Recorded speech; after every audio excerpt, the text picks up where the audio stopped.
inside. And last thing I heard was Garrett's voice.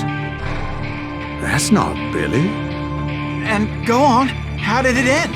And, boy, that was just the beginning. Don't I know you, sir? Don't believe so. I haven't been here in many years. Name's Silas Greaves. Silas Greaves? The bounty hunter? Used to be. So what happened? Well, Did what are you Garrett doing arrest here you? in Abilene? Yeah, just After passing I through. came to, Got a little business to take care of. with his colt. Well, sir, it would be an honor if you would allow me to buy you a beer. Hell, son, it would be my honor to drink. And the kid I'm surrendered. Molly. Howdy. When I'm he Dwight. realized there was That's no Jack getting out of and there Steve. alive. Ben's behind the bar. So they locked you up in Lincoln? I bet you got some great Indeed stories. they did. Sentenced me to hang right along with Any the of them kid. true? Jack, be nice. A few. What about your shootout with Henry Plummer's gang in Bannock, Montana? Is that where you started as a bounty hunter? That's what it says in this here dime novel. Don't believe everything you read in them dime novels. It's important to know that I was only riding. First man I hunted was back when I was riding with Billy the Kid. You knew Billy the Kid? Damn right. That scrawny son of a bitch had no fear. He was with John Kinney. Wouldn't back down for nobody. They were I heard he sworn collected enemies the of 10 Billy's stars off regulators. any crooked lawman who crossed. Why were you after him? It was I a owed that war, son boy. of a bitch a The bullet for Lincoln what he County had done War. to me and And mine. Billy promised his regulators would take the life of every bastard who helped bushwhack John Tunstall. Kid had a big chip on his shoulder and a hair-trigger temper.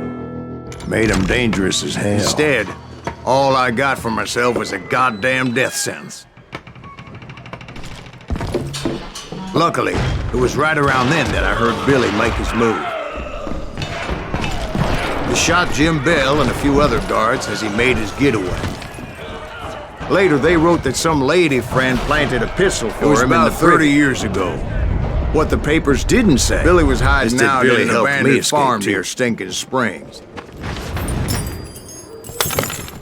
I threw in with the kid because the man I had sworn vengeance on was riding with Billy's enemies. Firearm. But before I tell you why I want that sumbitch dead, let me tell you what happened that day. I was heading back to the hideout when suddenly I had this funny feeling. Funny, ha-ha? No, Steve. Luckily, I located Deputy Bob Ollinger's mean-ass shotgun.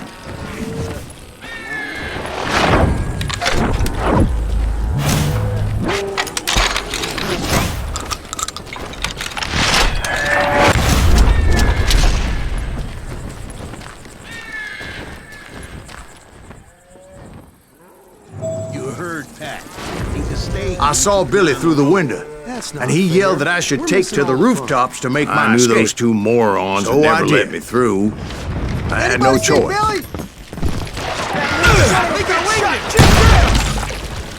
Hell yeah. That scatter gun was like a double-barreled howitzer. It could blow a man clear off the street. You hardly had to aim the damn thing. The kids escaped, raised a huge ruckus. Guards were everywhere looking for him. Can't let the kid get away. Was it Pat Garrett's posse?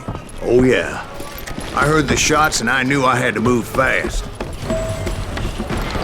Garrett and his army of deputies had surrounded the entire homestead. I decided to help Billy and the boys out a bit. So that's just what I did.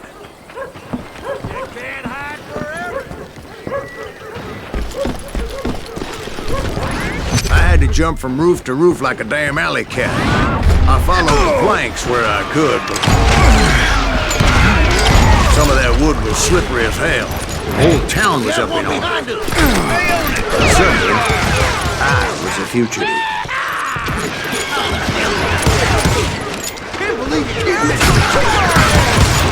As the governor of New Mexico was paying for the kid's apprehension, Garrett was able to hire every gun hand in Lincoln County.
So that bastard you were after, what did he do?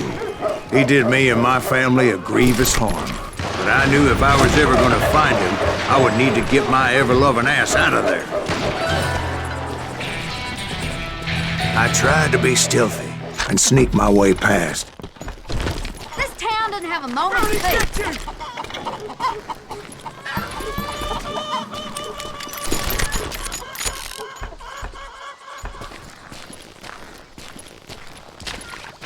You!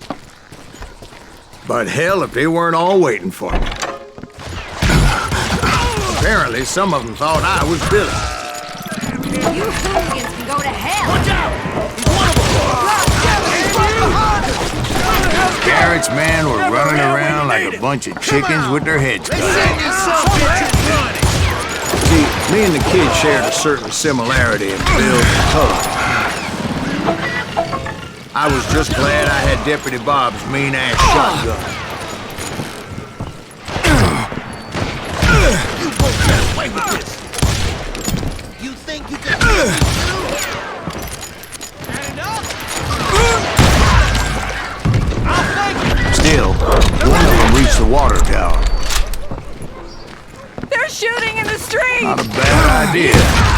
It would be a turkey shoot from up there. Get your head down!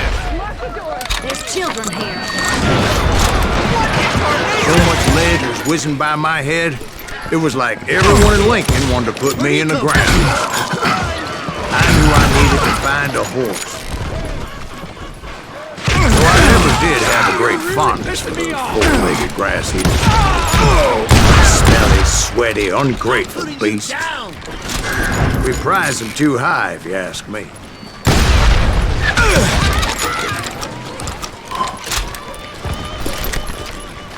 Luckily, these shooters Garrett hired weren't the sharpest tools in the shed. Give it up!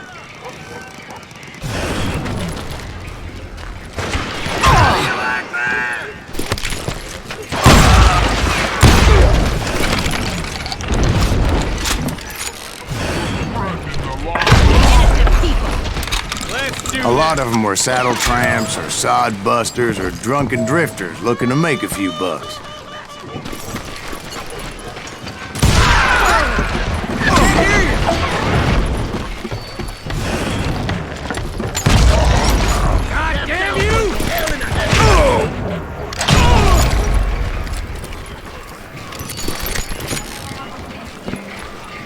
Then, I heard a friendly voice yelling at me from the window.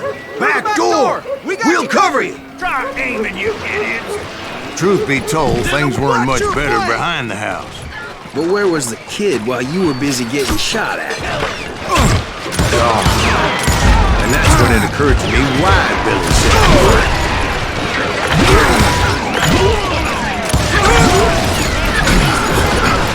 so I could be a hapless decoy and draw attention while he snuck out of town.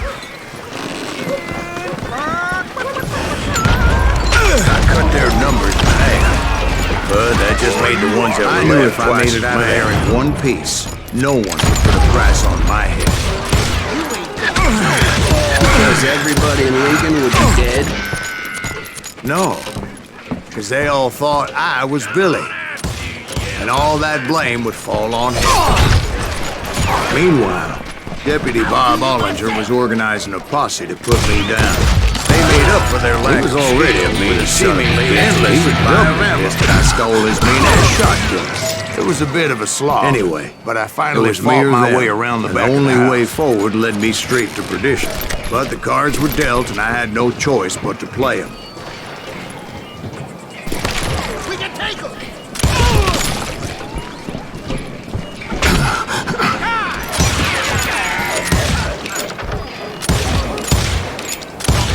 Like that, I was inside, none the worse for wear. I passed 30 days. Kill him! How about that? And upstairs, I found Billy and Charlie Paid Bolton. enough for this. Now you're really pissing me off!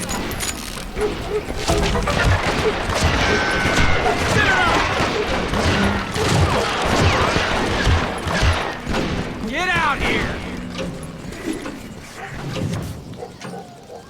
Surrender yourself!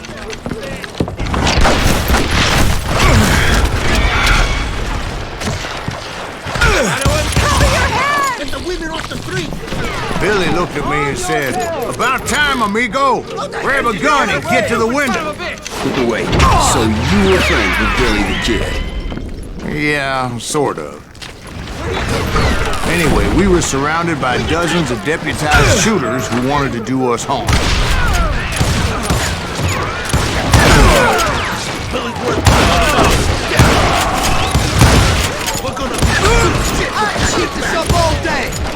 I'm telling you, Garrett's men were dropping like flies, but they just kept on coming.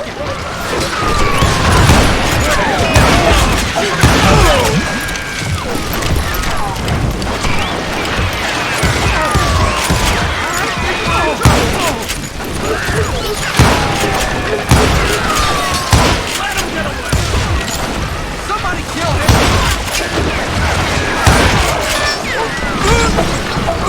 That's when Charlie got it. "They're catching us in a crossfire," shouted Billy. "Get to the other side."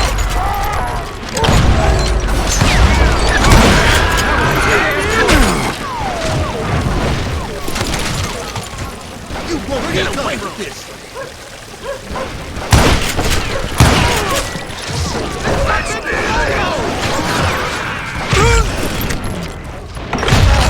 We can take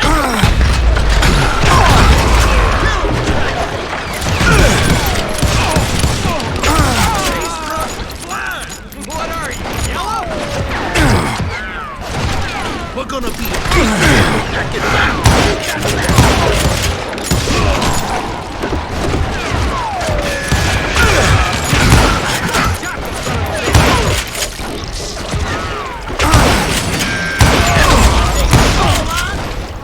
Finally, I found what I was looking for. The stables on the edge of town. I guess Billy saved your ass, taking out Bob Ollinger the way he did. Billy didn't kill Bob. Sure he did. He dispatched him right after he shot Deputy Bell. No, sir. Because Bob came right up behind me, angry as hell that Billy had lit out. "Hello, Bob," I said. "I think you better let me go." And he says, "I don't think so, boy.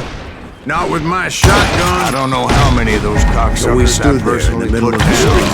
but it was pretty clear, even to Billy, that maybe discretion was the better part of valor. What's that mean? It means that it was time to cut and run. "They got a Gatling," Billy shouted. "Get the horses and bring them round back. I'll draw their attention." He directed that order at me, and I thought, "What the hell do I Some say I fought unfairly. But I win anyway. They weren't always looking at him that day. Pat Garrett gunned down Billy 3 months later, so his escape was all for naught anyway. Gonna make a run for it! Those poor sons So of where'd you bitches go are after dead. me? Fled to my place, Mexico. But I had that false sense of invincibility. I ended up taking a job at the rurales. Like Jack. The Mexican What are you rurales? saying, old man? I was hired to help them Jack, track he's down the joshing. cowboys. Yeah, he better be. Mr. Greaves, please continue. The most vicious Please, outlaw call me gang in Silas, Cochise man. County? Curly Bill Now, Brocious? where was Johnny I? Ringo? You were Led by heading for the old man bar. Clanton himself. They must have paid you a pretty penny to take them hombres on. Not really. But truth be told, I had my own reasons for going after those boys. Making my way past a passel of fallen foes.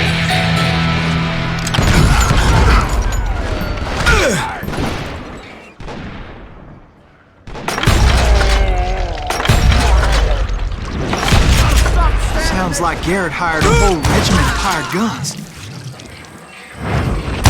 So was the bastard you were after now riding with the cowboys? Roscoe Bob Bryant was his name. Oh. But no, this time it was a different bastard I was after. The aforementioned Mr. Ringo. I came upon them robbing a stagecoach, which wasn't surprising being they were such murderers, thieves, and bastards. And just when I thought I was done with them, more of these hapless bastards would pop up.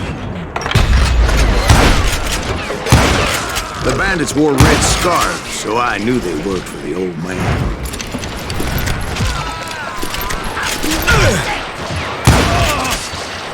Over there! I did my best to help. Finally, I had the stables within my reach.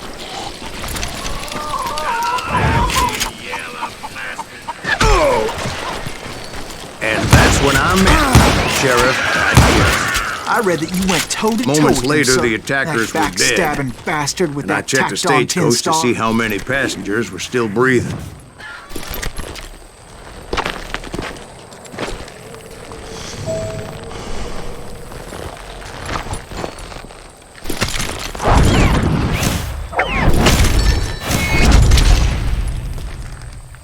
None. It was then I wondered if the rocks weren't hiding more bandits. Was that all You of them? challenged Or him did to I a just hit the showdown. rear guard? I quickly got my answer. They attacked from on high like Apaches. He said he often showed do. no fear as he took your measure with eyes like a rattlesnake. They would appear in great numbers from above and rain down lead on their hapless enemies' heads, making use of the high ground and whatever else they had. Yep, the Apaches always appeared out of nowhere, and there never seemed to be an end to them. Hold on. Were you attacked by Apaches? What happened to the cowboys? Did I say they were Apaches? I said Clanton's cowboys attacked me Apache style. I was in a pitched battle, but I was holding my own against an overwhelming enemy force.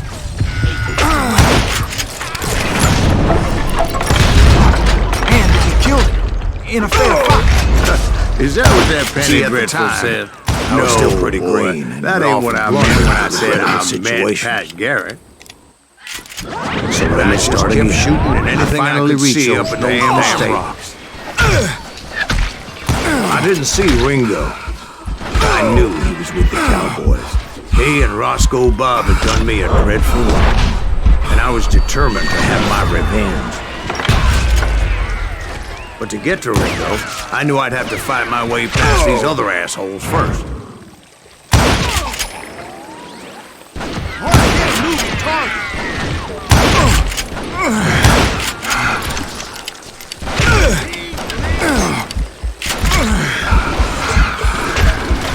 He's getting away!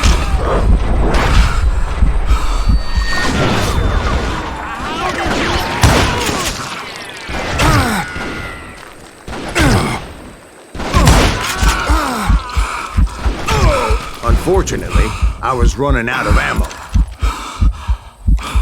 Another perfect example of my relative inexperience as a hunter of men. I immediately knew that a tactical retreat was called for, as my vengeful fury was much less impressive without the bullets to back it up.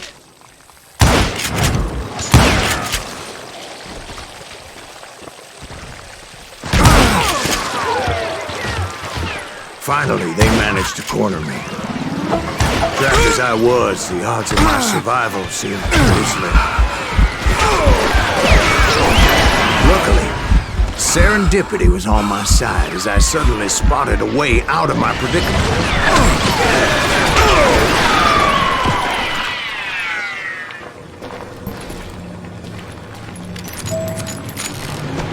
I ran ahead as if the...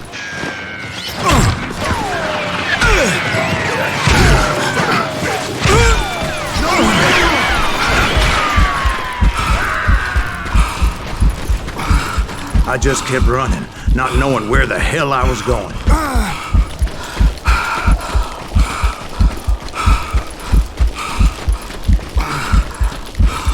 I got you now! And that's when something miraculous happened. Like manna from heaven. I found the desiccated remains of what looked like an Apache warrior. The old weapon next to him supplied me with some much-needed ammunition.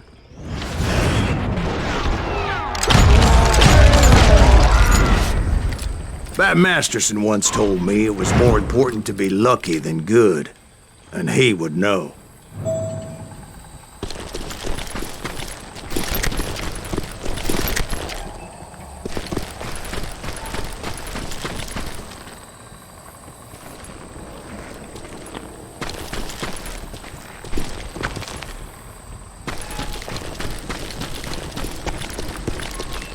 And imagine my surprise when I found a fistful of dynamite to go along with that ammo.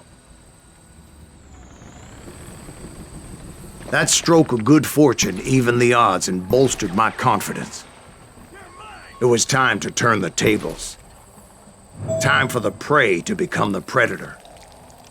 Time for the hunted to become the hunter. Time... All right, Jesus, we get it.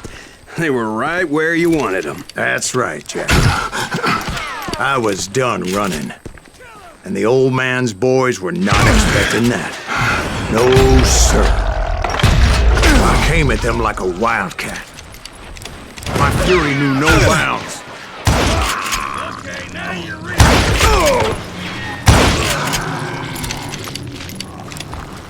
No one will ever find you here!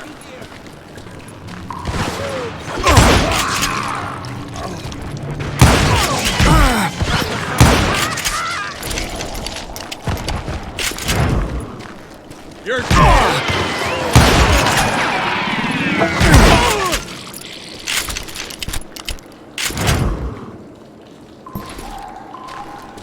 It was finally time for that old man to pay for his sins.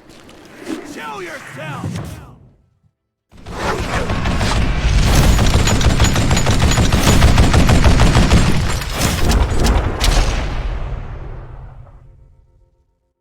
Let that deter me.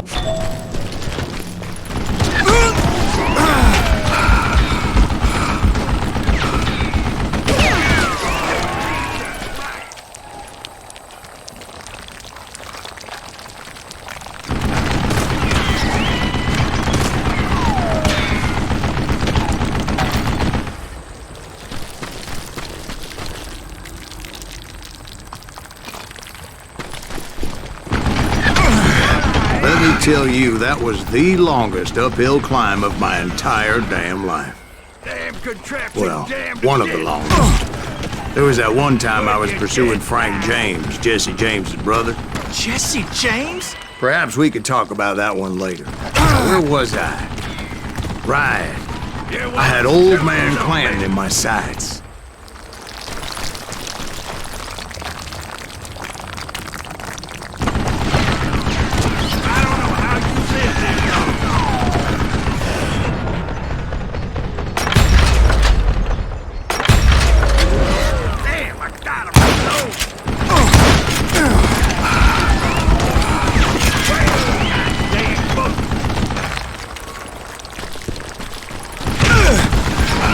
Most everyone thought it was the Ruales who had come up against him in Guadalupe Canyon, but it was...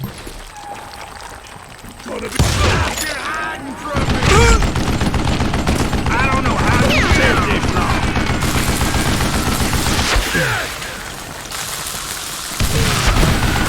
Don't let that son of a bitch get away with that. Wait, goddamn boat.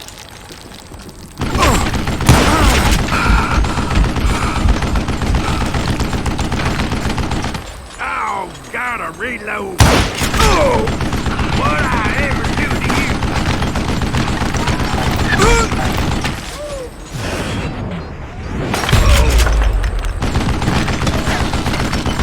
You one stupid son of a bitch.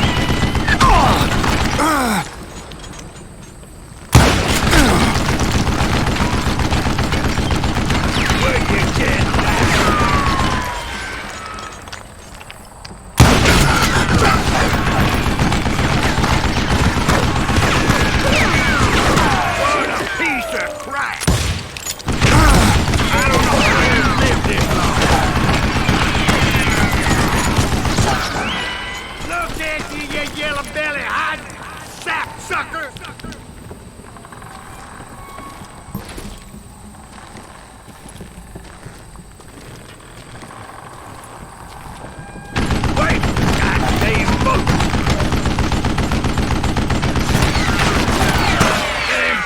and damned again! What I ever do to you?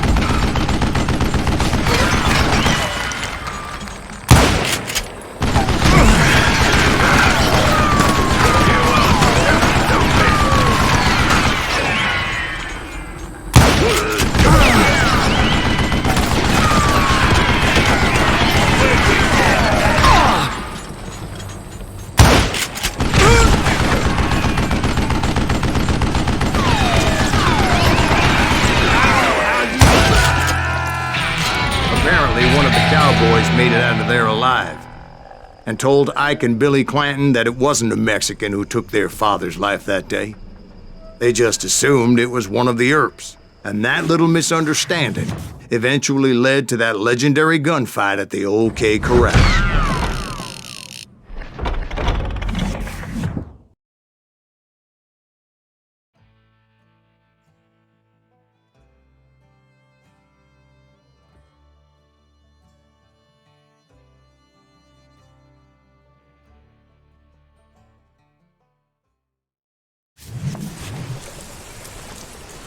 A few weeks after that dust-up at the OK Corral, I was still after Johnny Ringo.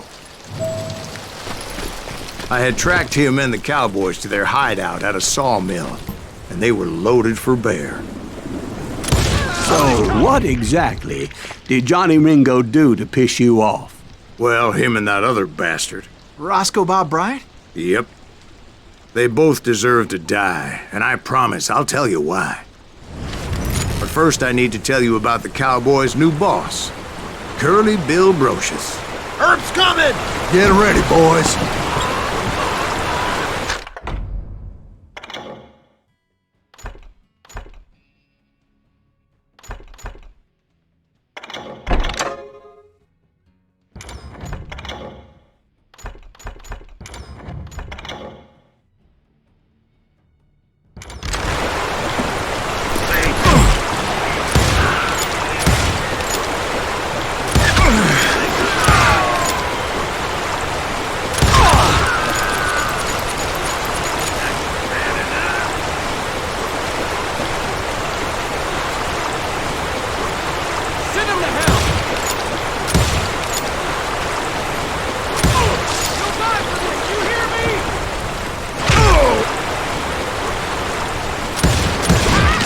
Curly Bill took charge of the cowboys upon the old man's demise, and after that gunfight at the OK Corral, the Clantons wanted revenge.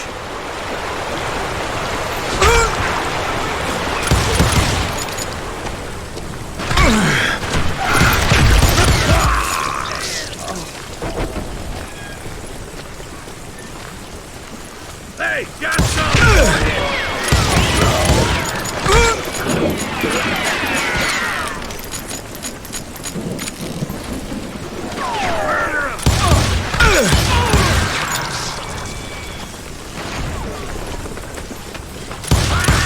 So they murdered Morgan Earp and grievously wounded his older brother, Virgil.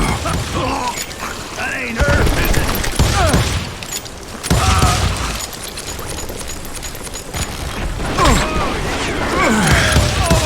it? Wyatt and Doc went on what became known as the Vendetta Route, hunting those outlaws down. So when I showed up, that's who they thought I was.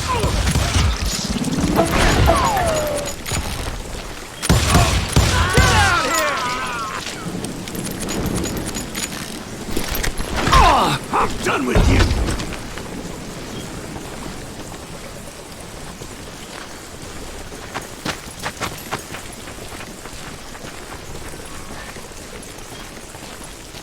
I'm ending you!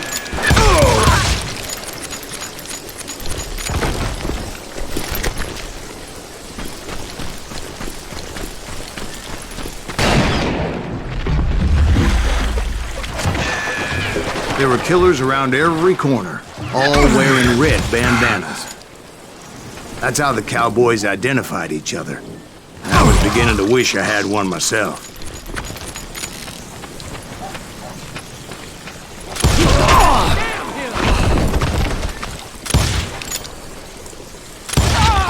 But I wasn't about to let Ringo walk away unscathed. And And that's what drove me forward.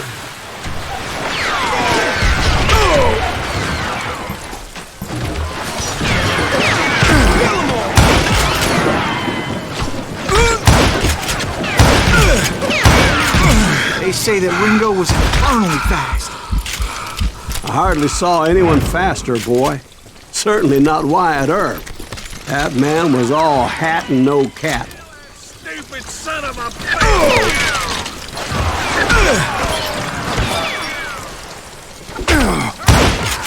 Earp wasn't much of a match for him, but Doc Holliday might have taken him. That lunger should have kept his nose out of it. They never charged anyone for the murder of Morgan Earp.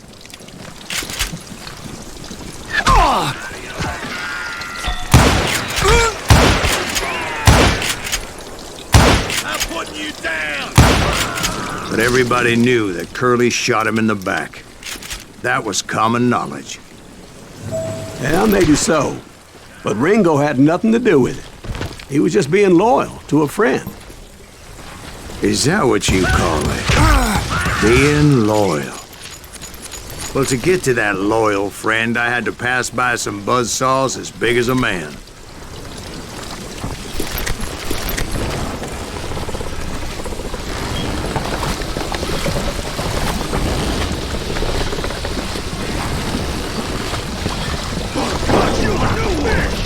This is gonna hurt!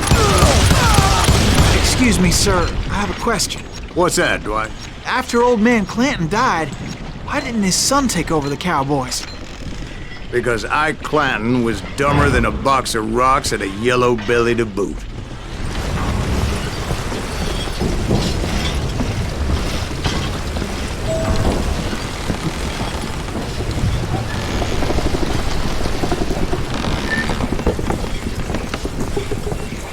Now, where was I? Taking down the entire cowboy gang single-handed. Indeed I was, Jack.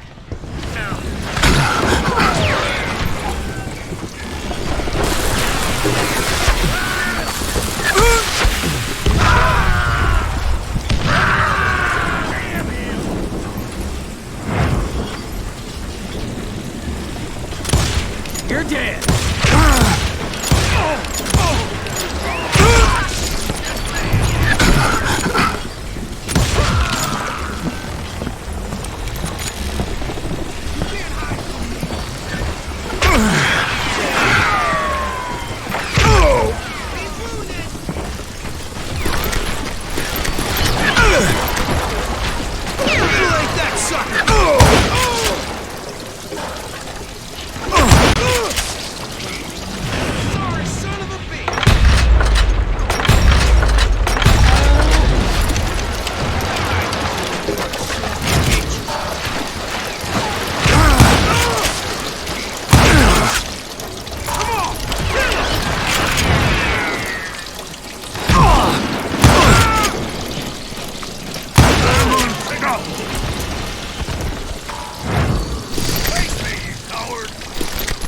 Boy, you are get out of luck.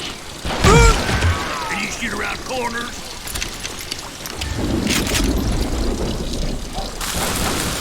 That one boys? It's too good for him.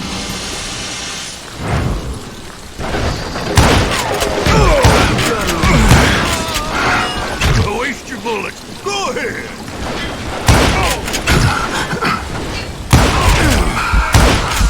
There were carts everywhere, piles of lumber, and God knows what else for people to hide behind. That really was one hell of a sawmill. Quite an impressive operation.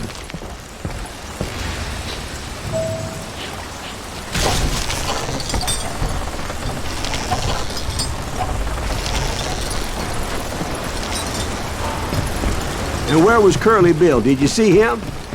I'm about to get to that, Ben. Patience.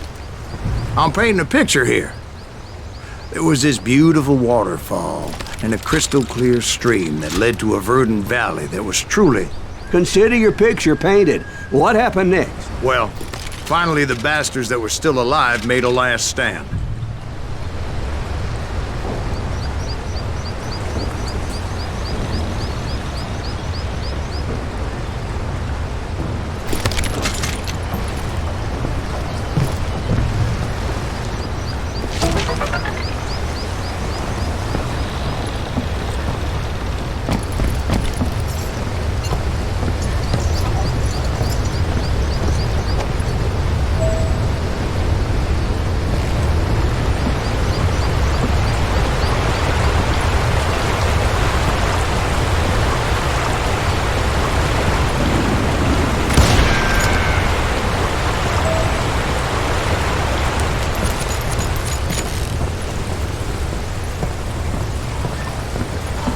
Curly Bill, Johnny Ringo, and his compadres took off into the lumber yard, and I followed after.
Just gave me no choice but to take his life.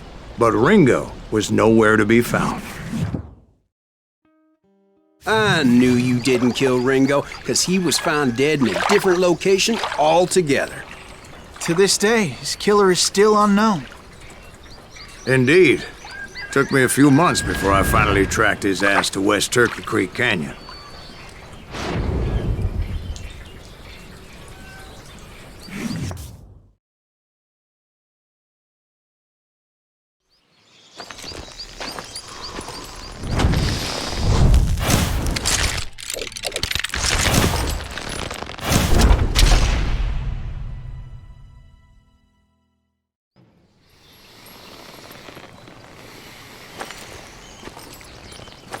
That's incredible, sir. I always thought that Doc Holliday was the one that killed him.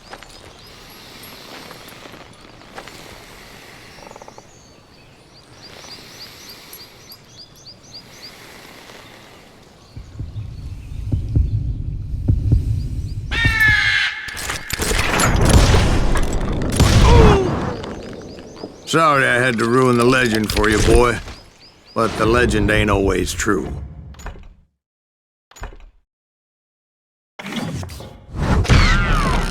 Doc Holliday had nothing to do with the death of Johnny Ringo.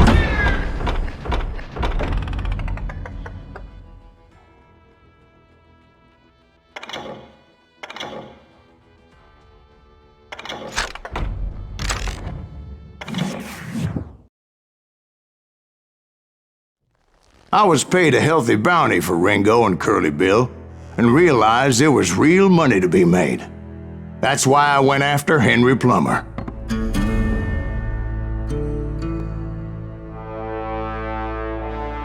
Now, wasn't he the sheriff who augmented his income by shaking down miners and robbing gold shipments? That's the one. Oh, yeah, I remember him. He ran that gang of thieving outlaws called the Innocents. So it's true that you went toe-to-toe with him? Indeed I did, son. Indeed I did.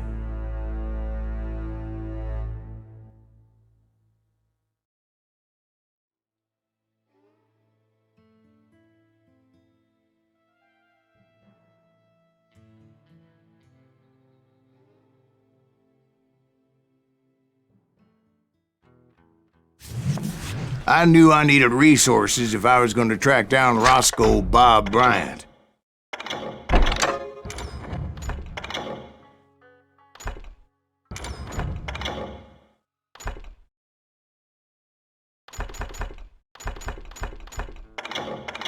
And hunting Plummer looked like a good way to get rich quick, as the local vigilantes exposed him as the leader of the bandits and put a generous price on his head. Plummer rallied his gang to plunder one last gold mine before making their escape, and that's where I thought I'd find him.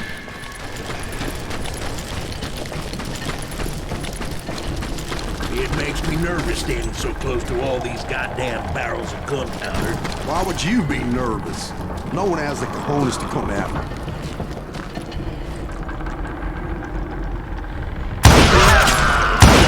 that then? Don't let him get a shot off!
I knew that dynamite wasn't mine, so I decided the polite thing would be to return it.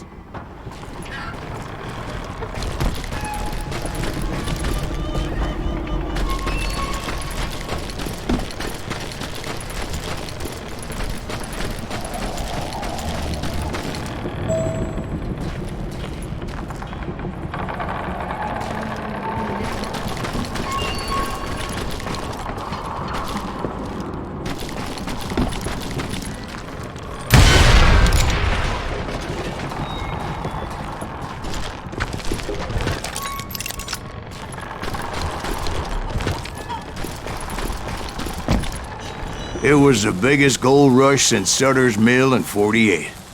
Unfortunately, prospectors weren't the only ones drawn to those riches.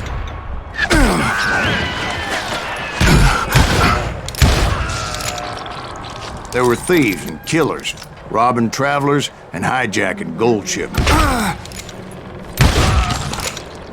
Like those that ran with Plummer. Some were just regular folks I knew from town, drawn by greed and easy pickings. Charlie Crow, the blacksmith. James, who worked in the stable. Sam and Jeremiah Barber, the butcher's sons. Ordinary citizens who lived a double life. Stealing and thieving and murdering their neighbors.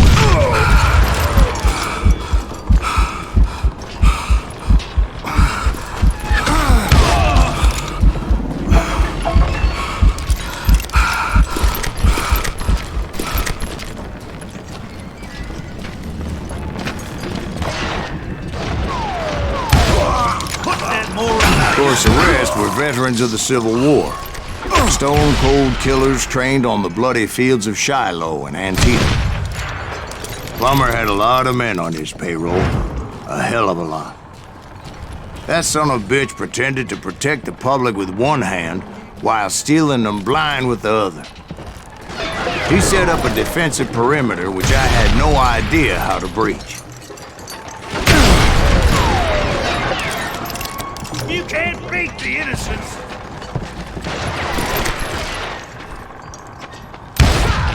Dangerous, desperate individuals.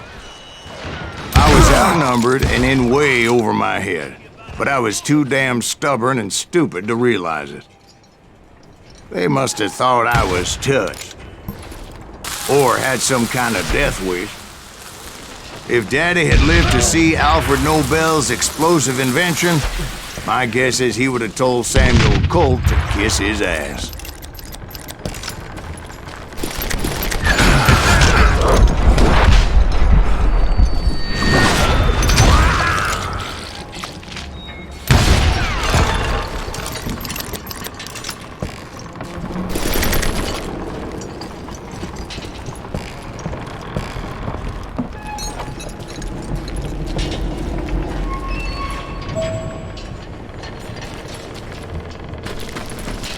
I thought I was some kind of hero.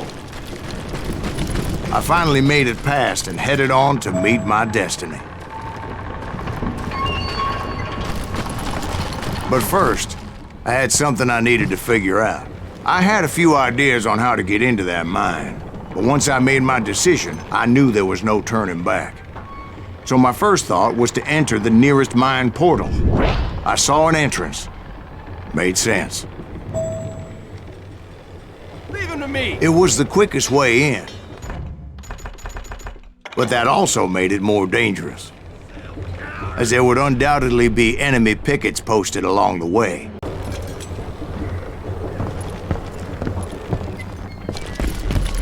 This is our goal now.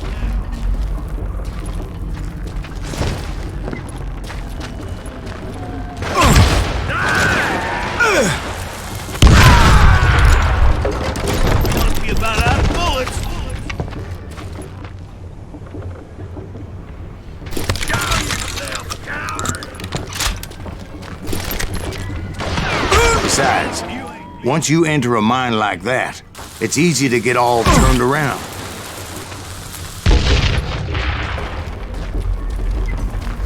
I will drop you down a mine shaft.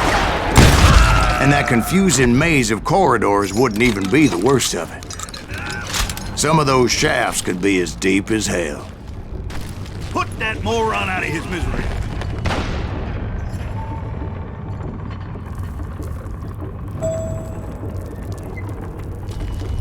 Do you know who we are?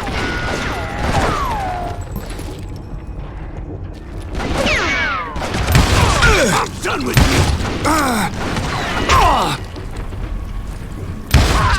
A single stumble or misstep can easily end in a deadly plunge to oblivion. I do not deserve to die like this.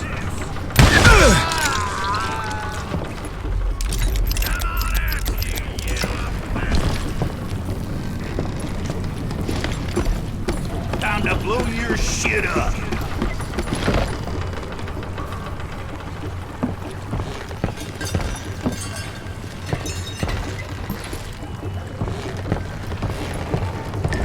You can run. Quick reflexes often make up for a lack of common sense. Luckily, I was never one to be easily bushwhacked. I would just need to be careful not to blow myself to kingdom come.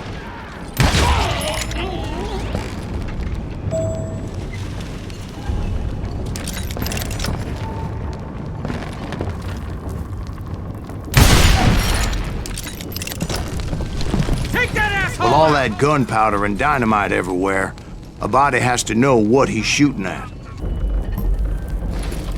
You can't hide forever!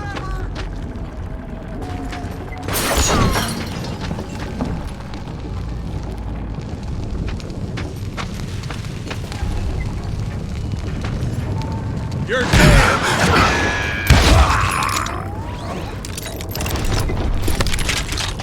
You can run, but you can't hide forever.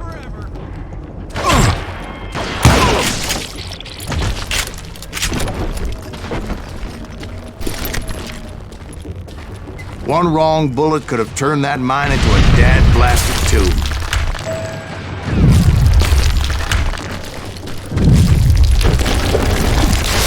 I freely admit that my plan of attack was not just moronic, but clearly insane.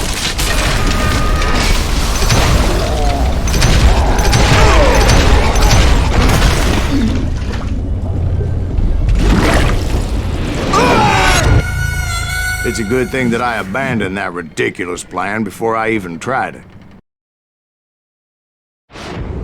Instead, I spotted a ladder, a way into the mine from the opposite side.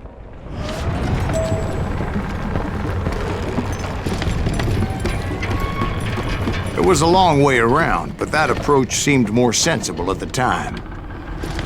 Of course, being I had a problem with heights, that scaffolding scared the bejesus out of me. Climbing down that ladder required some caution, because even though I had a younger man's reflexes, no man can dodge a damn bullet while climbing down a rickety ladder. I needed to make a leap of faith.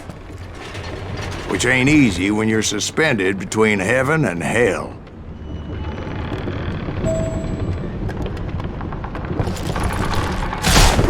I was determined not to give up, however. That Sheriff Plummer seemed quite the despicable character. When the vigilantes discovered what the sheriff was up to, people were outraged. That 10,000 they put on his head would go a long way to helping me find old Bob. And I had made it my mission to settle that score come hell or high water.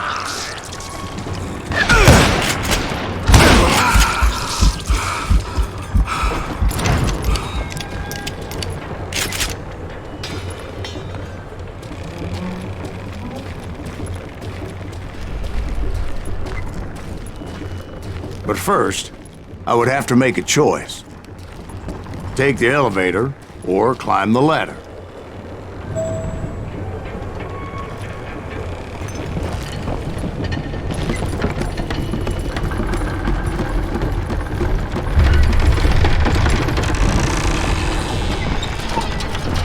I wanted to use the element of surprise. Plus, I figured I could use the exercise. I was warmed up already, so what the hell?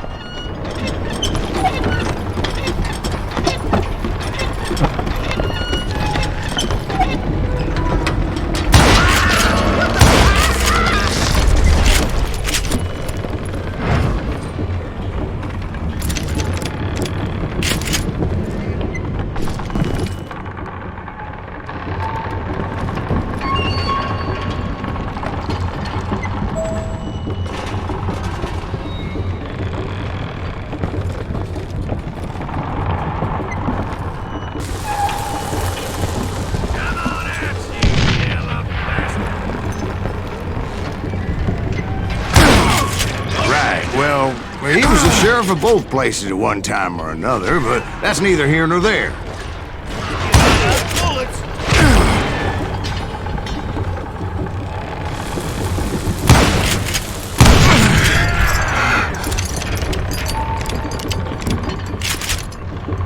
You ain't beefing me.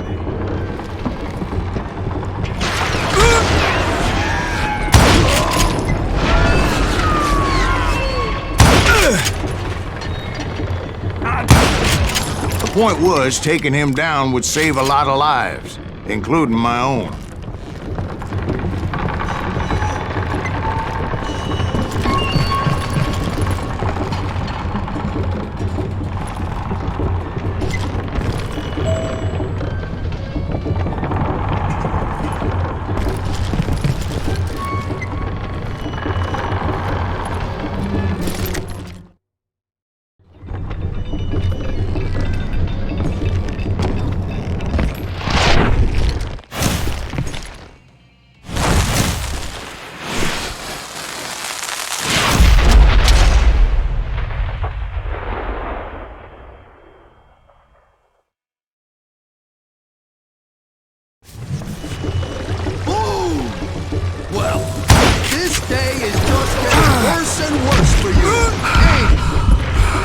Henry Plummer was clearly unhinged, and I could see right away that this was going to take some doing.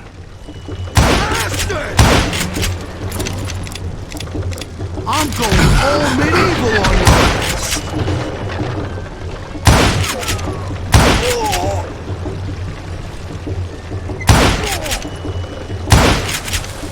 You can shoot, but can you aim?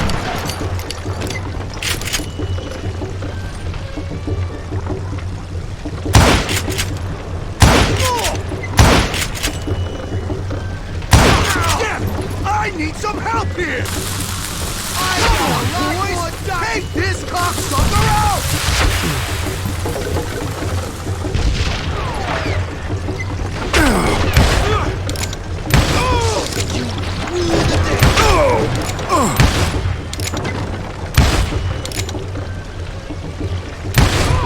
Better hide!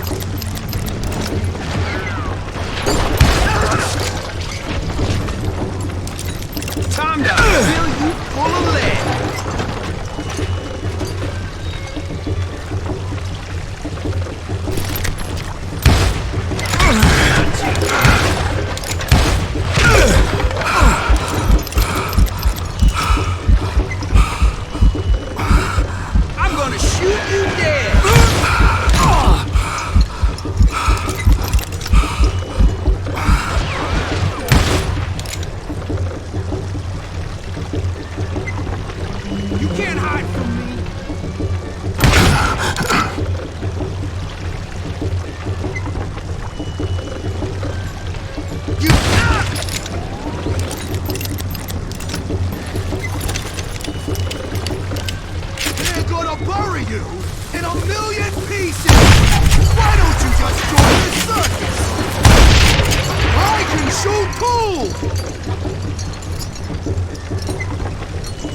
You're done. So that's how Henry Plummer died. Him and his crew were worth their weight in gold. And now, I was officially a bounty hunter.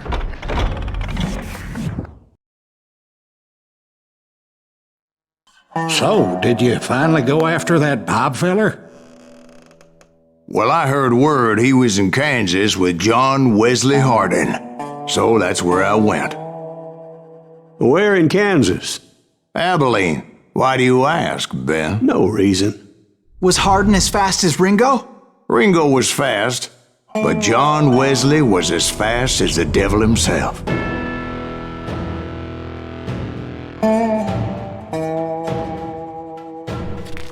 Hell, he killed his first man at 15. From that day forward, he had a price on his head and wouldn't back down for nobody, not even Wild Bill Hickok himself.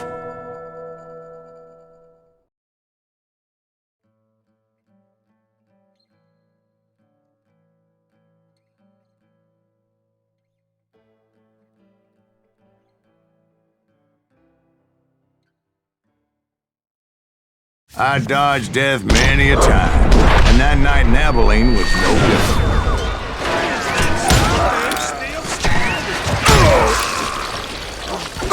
I was there with the intention of finding that bastard Bob and collecting the bounty on John Wesley.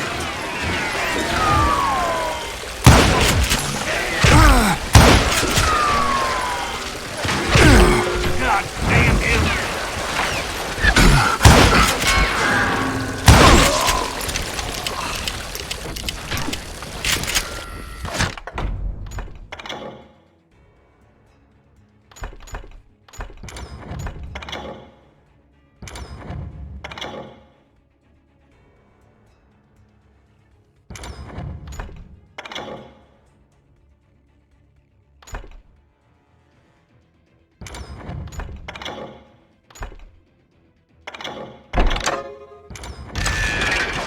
Watch where you're shooting!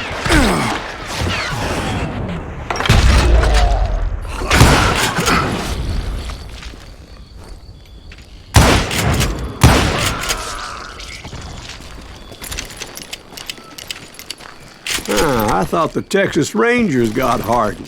Yeah, that's what they want you to believe. It was cold and a witch's tit and a brass bra that night as I fought my way past his loyal compadres.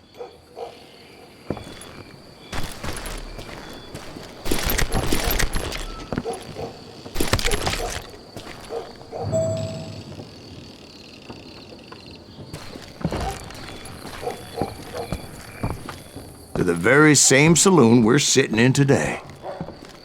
Look around and imagine this place painted in blood. Hardin was waiting for me, and...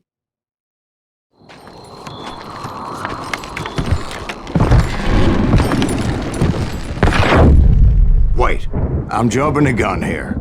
Let me back up and give you some background on this sumbitch. He deserves that much. Don't you think so, Ben? John Wesley Hardin was a killer. By the end, he confessed to taking the lives of 42 men. He was a bona fide folk hero by then, and had amassed a gang of armed miscreants and other assorted thugs. He and his men set up camp outside of town, and I was hoping Bob was among them. Shit! Shoot that son of a bitch! They didn't ask why I was there. They knew. As most of them were wanted as well. I figured Hardin was here somewhere, but to get to him, I'd have to get past his gun hands. I had to spill a lot of blood to find out Hardin wasn't in that camp. He was carousing in town with his closest friends. Hardin's boys apparently didn't want me to reach the Bull's Head. Some were hightailing it into town to inform their jefe of my unwelcomed presence.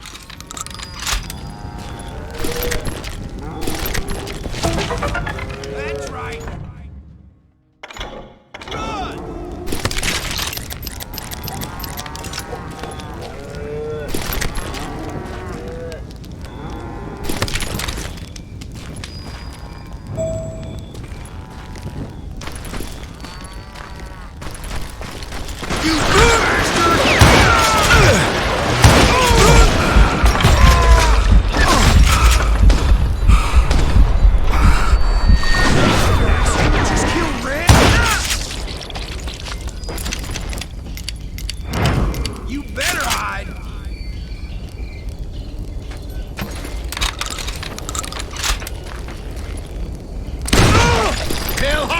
Someone's coming for him! Stop that sumbitch! Let the boys know we got another law dog.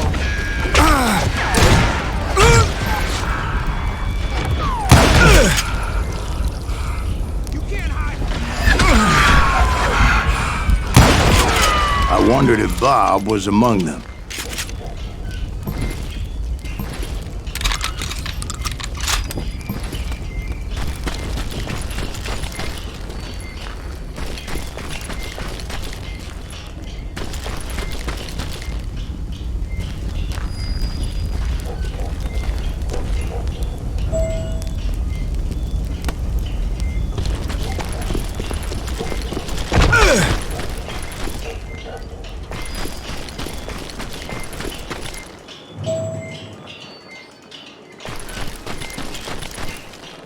And I steeled myself for the fight ahead. For as good as I was, deep down I wondered if John Wesley wasn't just a little bit better.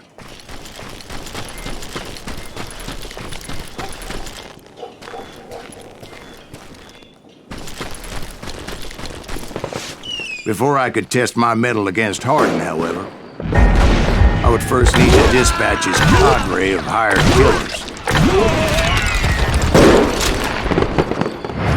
Most of these degenerates were beyond redemption, but John Wesley might have been a different story.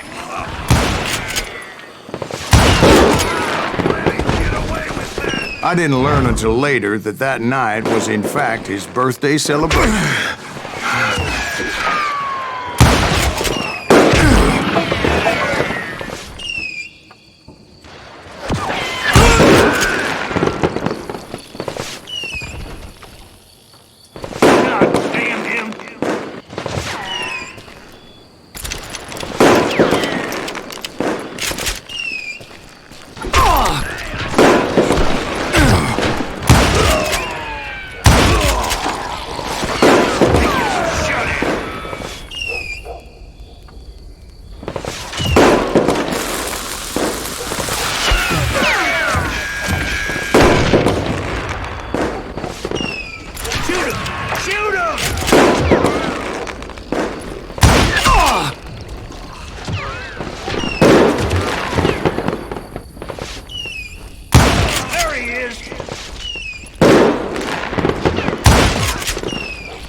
Watch where you're shooting!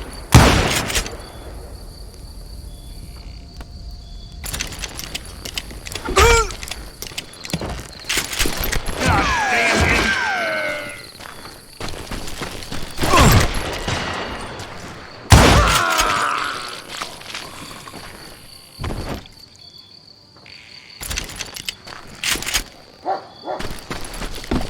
You're dead!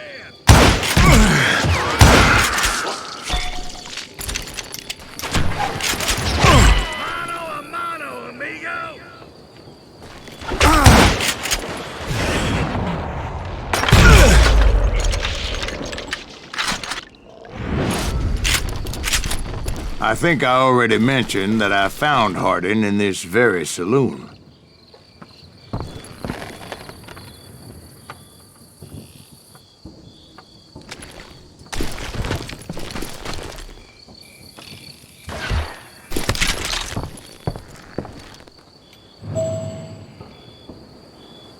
Kill him already!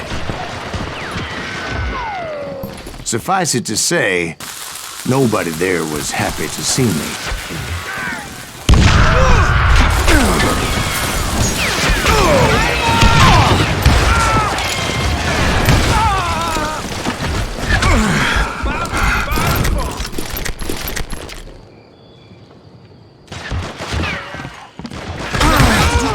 In fact, I felt a certain hostility.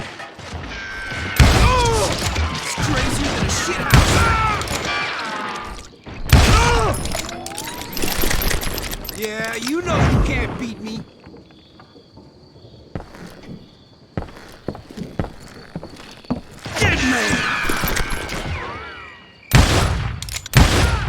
I was disappointed that neither Bob nor John Wesley were among the dead. But that was short-lived, as a moment later I was facing down the fastest gun in the West.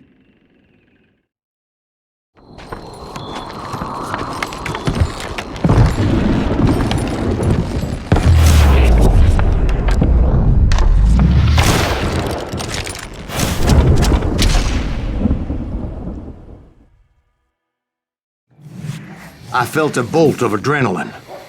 Or maybe that was fear.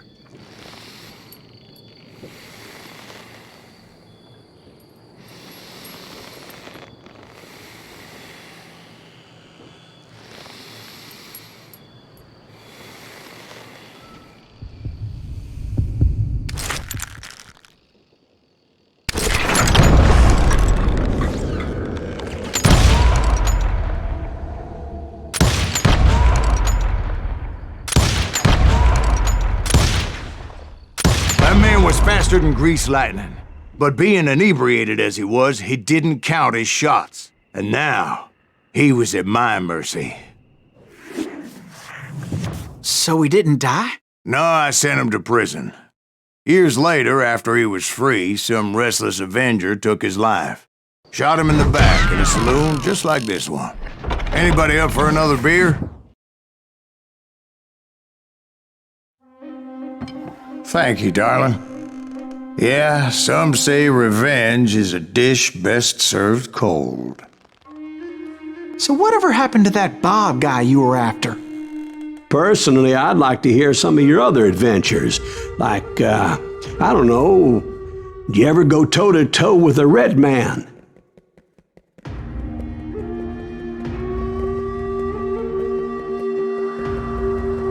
Yes, I did, Ben. I remember once I was after this renegade Apache, Grey Wolf. Strangely enough, revenge was also his primary motivation.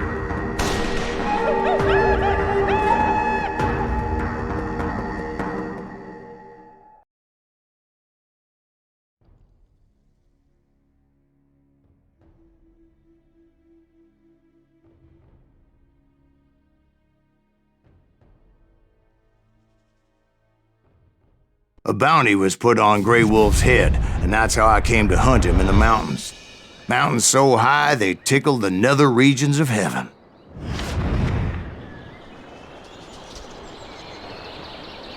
Grey Wolf was a Chiricahua Apache medicine man who had led a war party in revenge for a massacre against his people. The U.S. Army had attacked his tribe during his daughter's sacred sunrise ceremony, and the slaughter was unspeakable. I understood his anger, as there's nothing more traumatic than seeing those you love die in a cruel and painful death.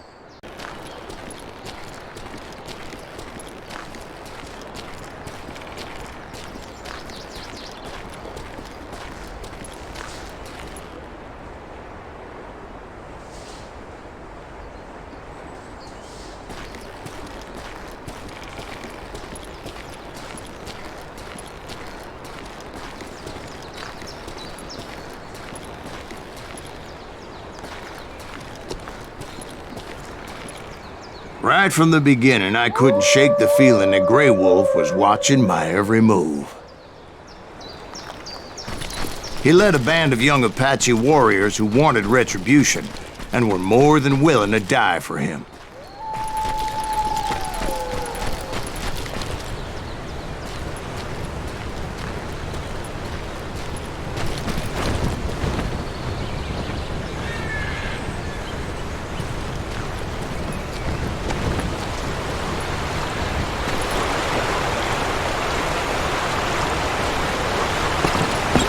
They saw me before I saw them.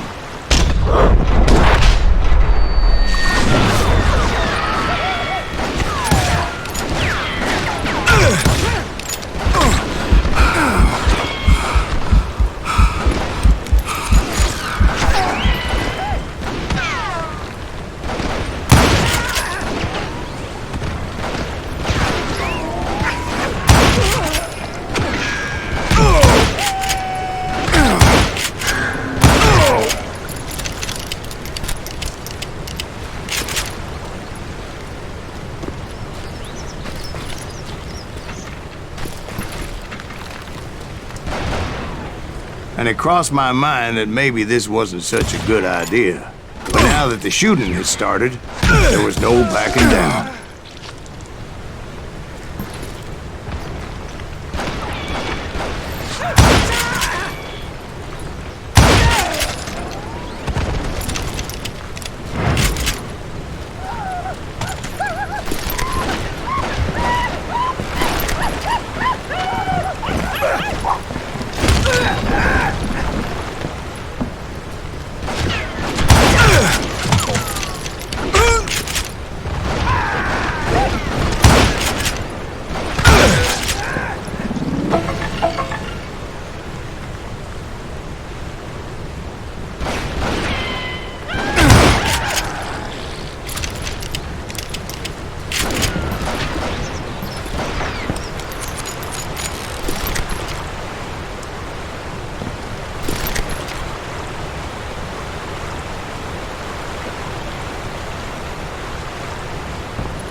It was rugged country, the winter home of the Chiricahuas, and that's why they had retreated there.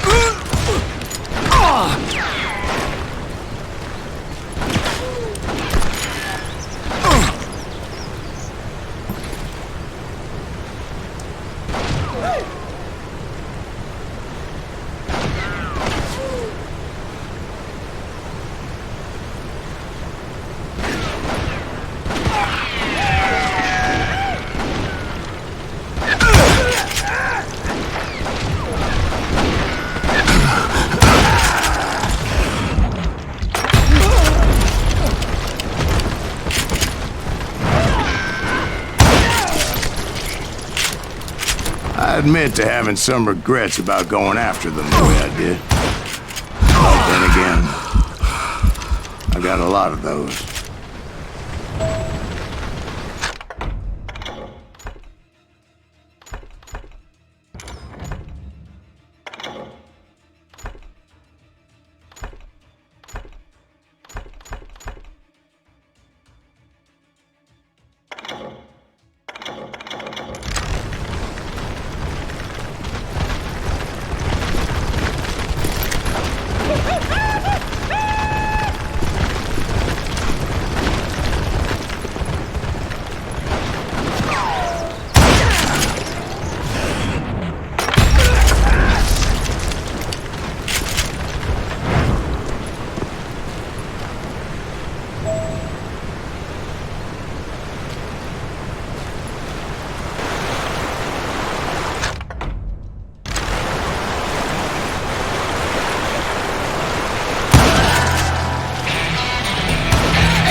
Deep crevice that led to a deeper cave. Don't tell me you went in there.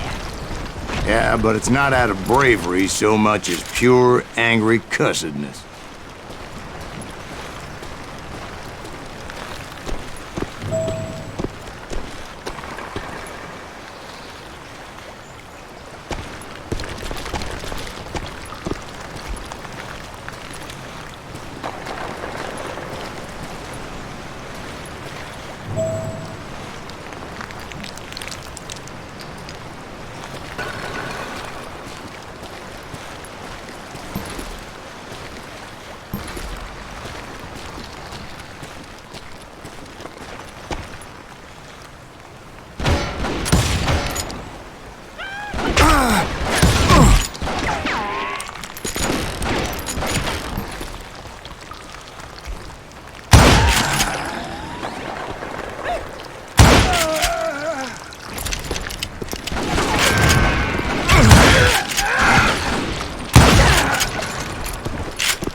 See, back then, I had a stubborn streak a mile wide, and I wasn't about to back down.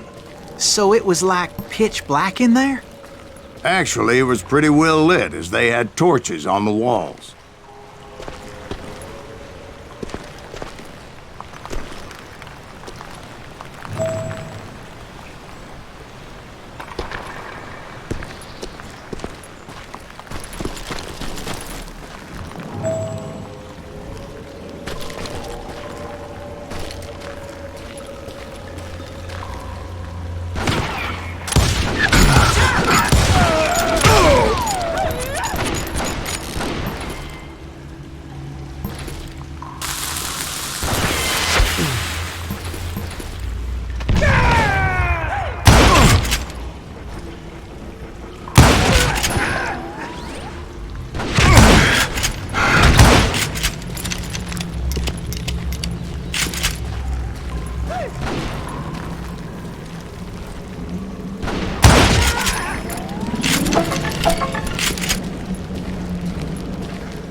How big was his cave? Big as hell, Ben. Chiricahua had hid out there during the Indian Wars.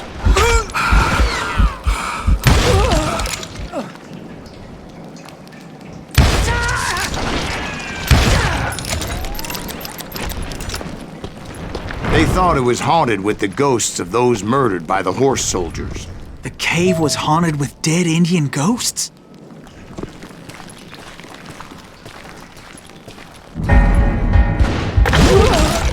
To be honest, I was more concerned with the live ones than the dead ones.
How come you know so much about engines? A few years back, I was married to 2 Mescalero women.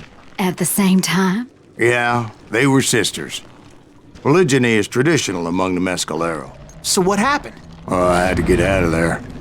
Those girls never shut up. Both of them nagging at me all the time. Drove me half crazy. Haven't seen them since. No, I mean, what happened with Grey Wolf? Oh, well, I pursued him into the Cave of Death.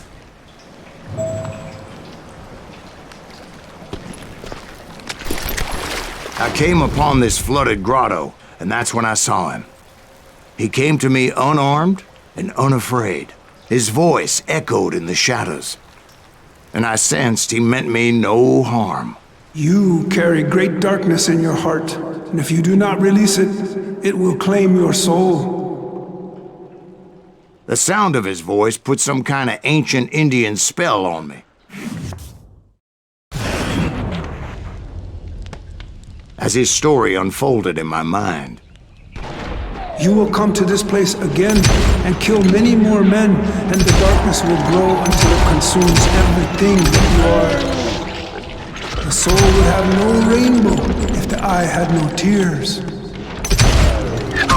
He said I was a great warrior, a coyote man, unequaled by any other pale-faced warrior, or something like that. The snakes will bite shadows of your past until a venom poisons your heart, and an echo of the song of the dead summons the spirits deep from within the mountains. I didn't quite get what he was saying, but there was definitely snakes. And indeed, his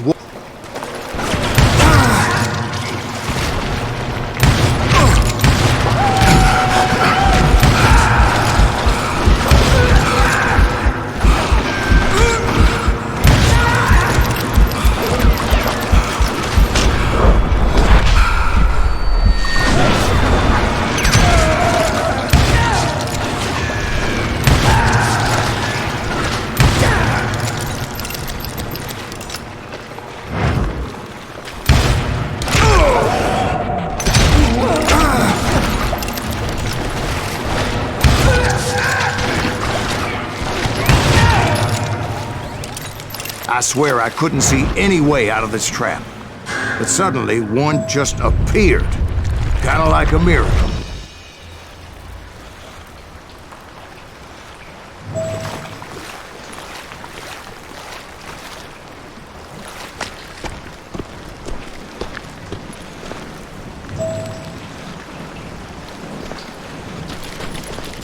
I felt like I would be lost in that damn cave forever.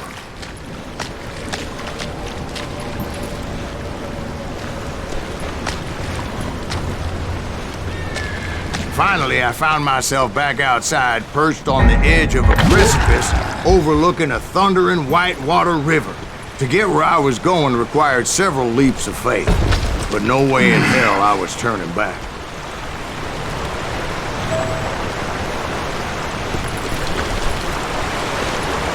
I chased after him, determined to make him explain the meaning of all that mumbo-jumbo. Mumbo-jumbo's right. Are you making this all up as you go? A few details may be fuzzy, brother, but I am relating exactly what happened to me. There were dozens of Apache warriors aiming at me from on high. Dozens? Well, maybe not dozens, but there was a lot of them. At least 3 or 4. Well, more than that, little lady.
I had a steep climb up creek ahead of me and scrambled up those rocks like a mountain goat.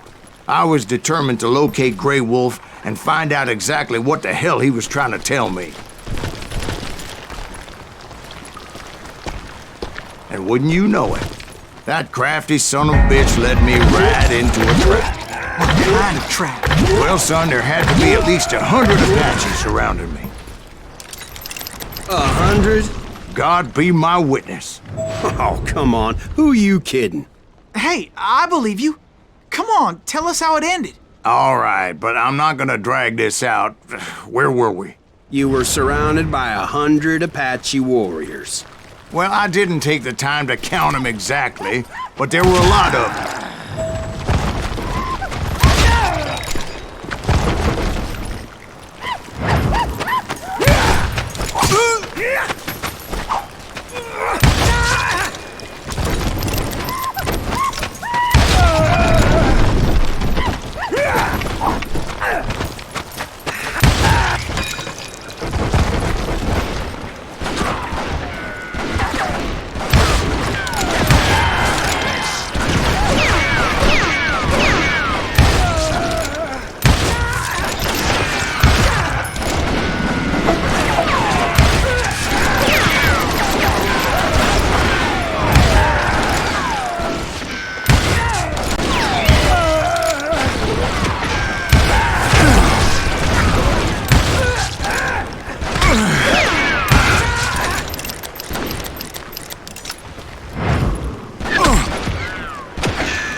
in the end, a path appeared before me that I had not seen before. I followed it as I desperately needed to find out what Grey Wolf was trying to tell me.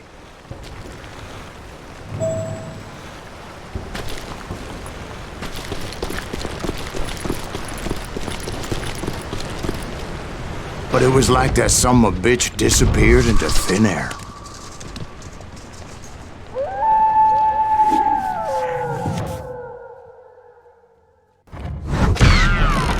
Never did find him. And never did collect my goddamn... Thank you, darling. It's interesting how the truth can sometimes seem, might malleable, depending upon your point of view. Like how those dime novels make you out to be something you're not? Jack, don't be starting trouble. No, he's right. They do tend to exaggerate. Did they exaggerate your part in taking down the Daltons? Well, I was there in the flesh, boy, so I saw what happened firsthand.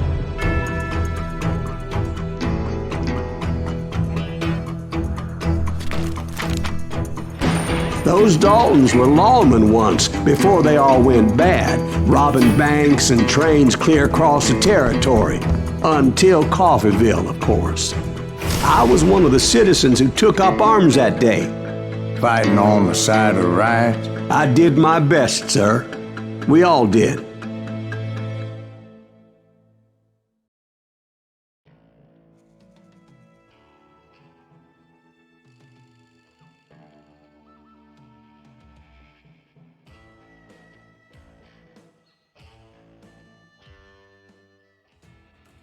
It was early morning. One of my friends was a local gunsmith, and he handed out firearms to anybody who'd take one. You see, the Daltons got it in their heads to rob 2 banks at the same time. 2 banks on the same damn street. Story was Bob Dalton's girl was always writing him about how he had no ambition. Oh, you're nobody next to Jesse James, she'd say. Finally, the bastard took his brothers to Coffeeville just to shut her up. Right. It's always the woman's fault. Well, the locals recognized the Daltons right off. Before they could get away, half the town took up arms to defend their property. Their first mistake was pulling a job in their own damn hometown. We got us a hero. Put some holes in him! God damn him!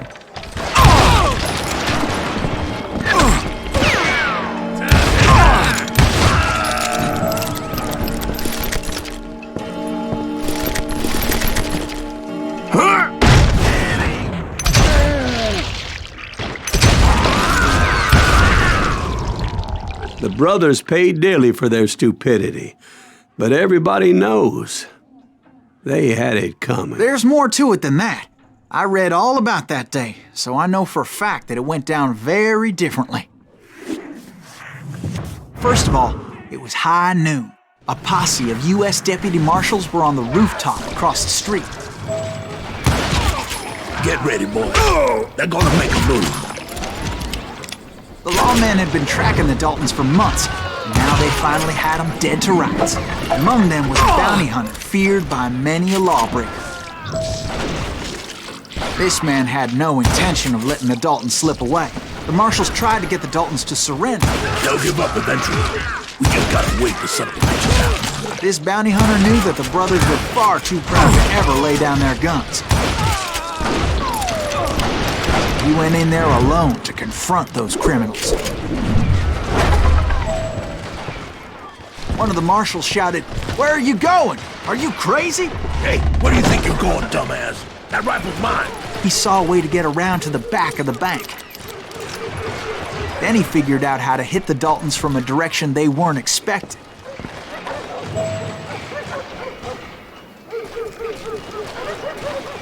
From above. Fortunately, a water tower was right there.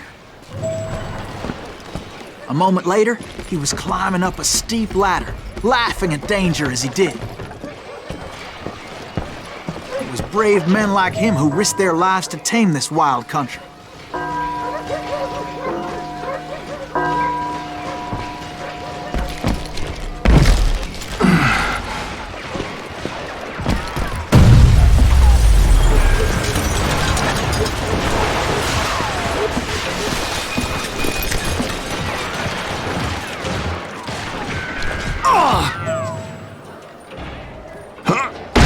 company!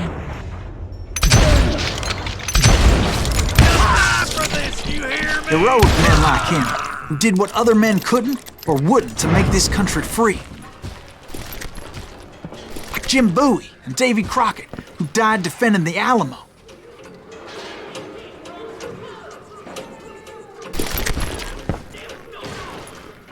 Is that Silas Greaves? Son of a bitch!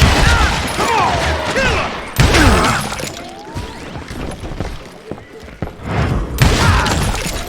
Yeah, you know you can't beat me.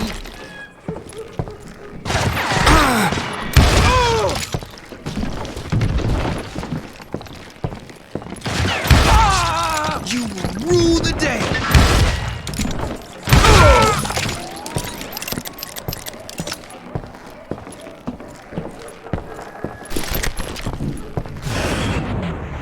Over there!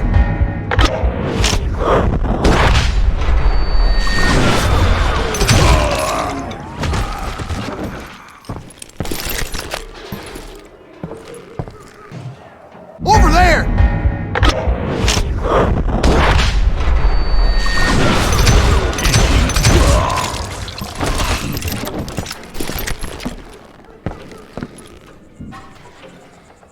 That's Silas Greaves! What the hell? You'll die for this, you hear me?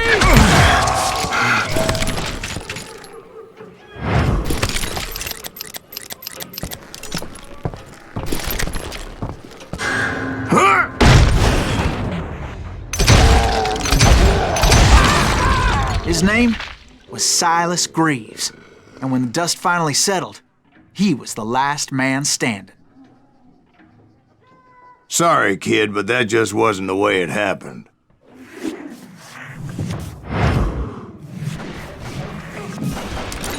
It was early evening, not high noon.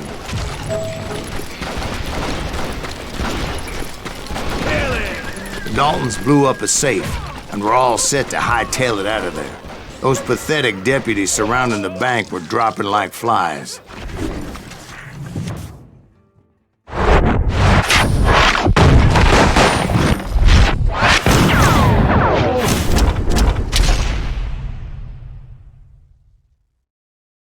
I had been tracking those jokers for months, waiting for them to do something reckless. Look, there's some big. And finally, they did. Those stupid bastards decided to rob 2 banks at the same time in the same town where everybody knew them. But they still had friends in Coffeyville. You come out and I will. You can't get me.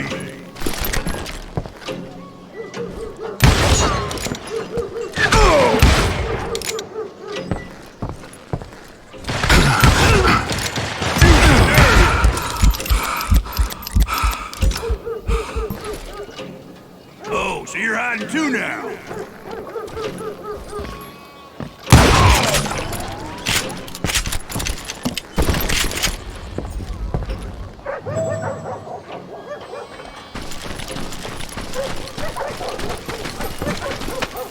Hey, you got us eating. Put some holes in them. Those friends came after me like a pack of wild dogs, tooth and nail. They were coming at me from all directions.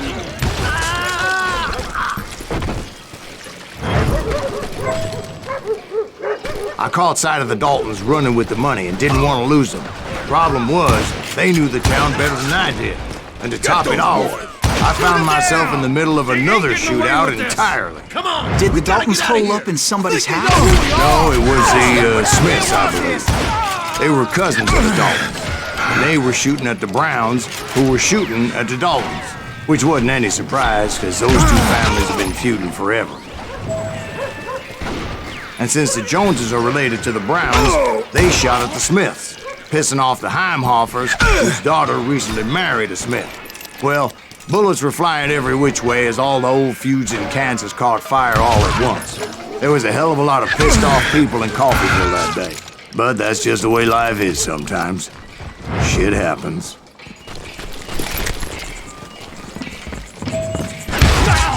Jesus Christ! I got a lot more bullets!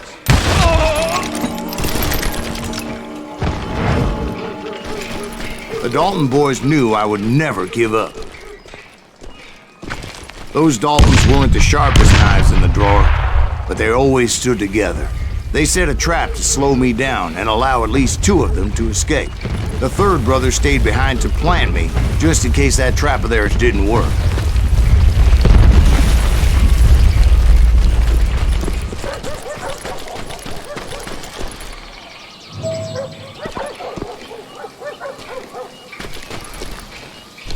It was Emmett, the youngest, and he decided to stand his ground and face me down.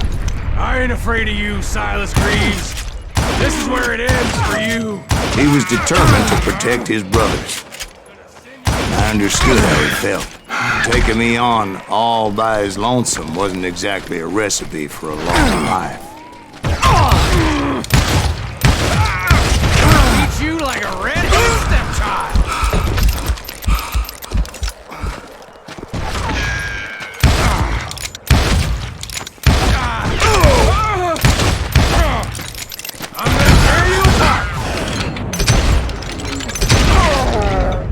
But Emmett Dalton survived the robbery in Coffeyville. He's the only Dalton who did. They say he was shot 23 times. Well, Dwight, who do you think put all those damn holes in him? But I have to admit, that boy had grit.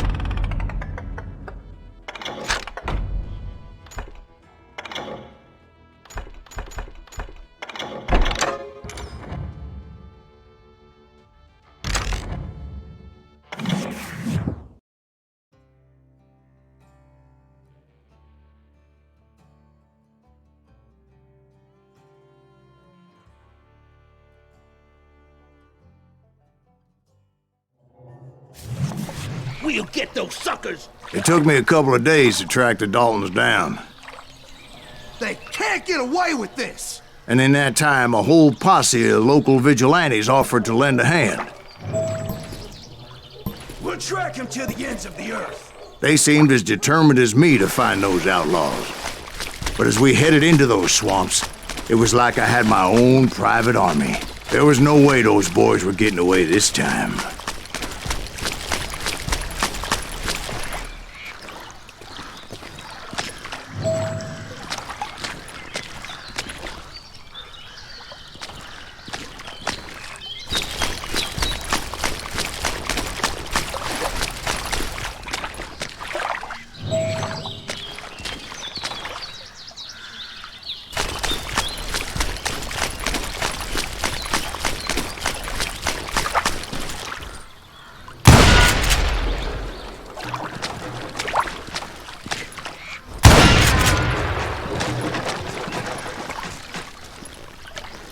It was early fall, right? Beautiful time of year. At least you had the weather on your side. Not by my recollection. It was damp and foggy as hell.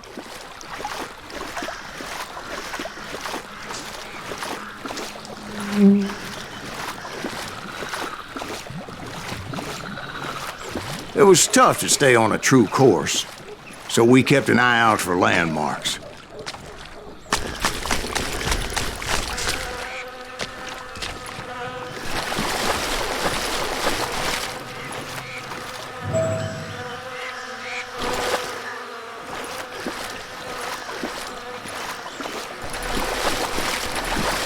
It was autumn. The maple trees were in full color, red as blood.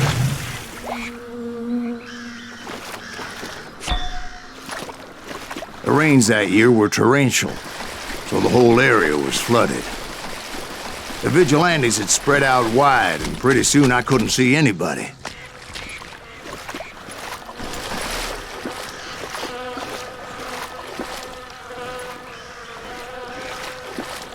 Bury them in the swamp! Plant them where they stand! Except for some bitches ahead of me wanting to do me harm, so I had to face them alone. I wondered why my compatriots didn't come running when they heard the shots.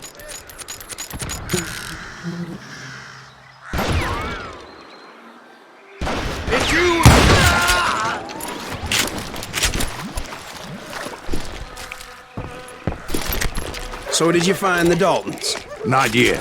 But I did have the questionable pleasure of meeting a few of their friends.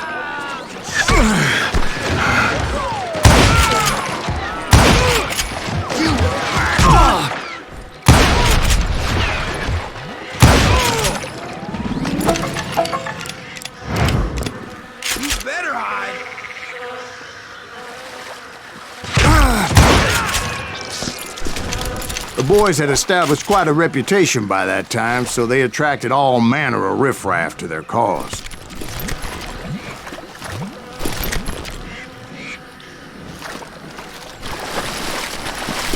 You ain't seen the likes of me. I'll blow you right out of this, son of a bitch.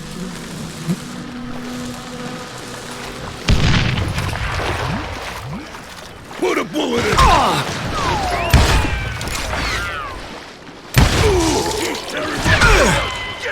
Still stay.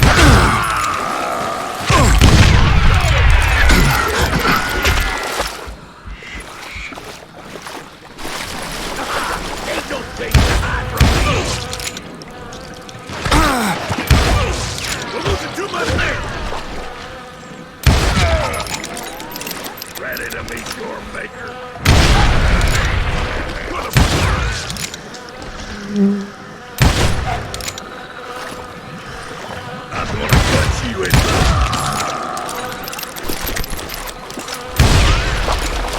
And my reinforcements was nowhere to be seen. Point being, I was under serious attack.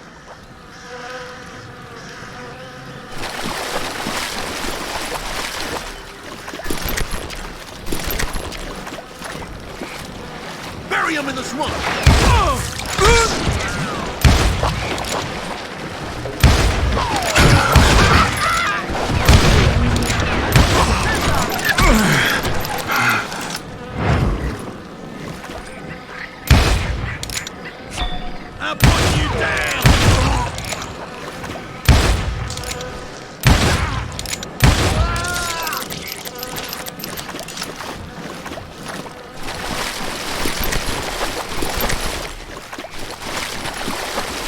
But luckily, a barn materialized as if right before my eyes. I scrambled up top to get a better view. But just ended up falling inside. So, how did you get out? The barn doors was open. About right then, I saw some suspicious characters running through the bushes. Of course, I followed them. But that goddamn swamp was like a goddamn maze, and pretty soon I had no goddamn idea where I was. Steve? So I just started walking, and pretty soon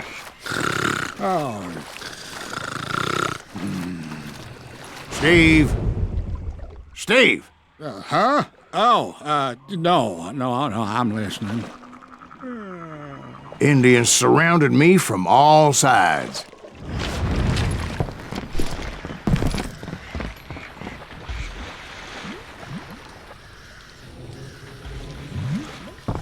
Indians?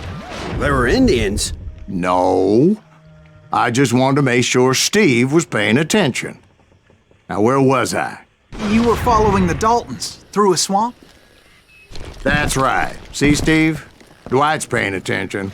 No, I'm listening. I was just resting my eyes. So, where was I? The Daltons. Right. See, there's a reason so many outlaw gangs are made up of brothers. Being a brother is a very sacred thing. It's a bond like no other.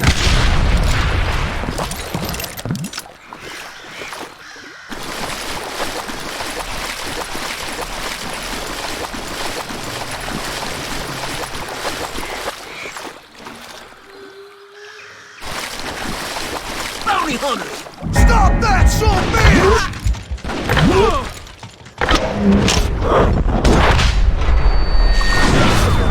So did you ever find the damn Daltons? Not yet, but I did find a few of their cousins. You Kansans breed like rabbits. More Smiths or Heimhoffers or who knows what. But hell, What's more important than family? I bet Ben knows what I'm talking about. I need a goddamn bounty hunter!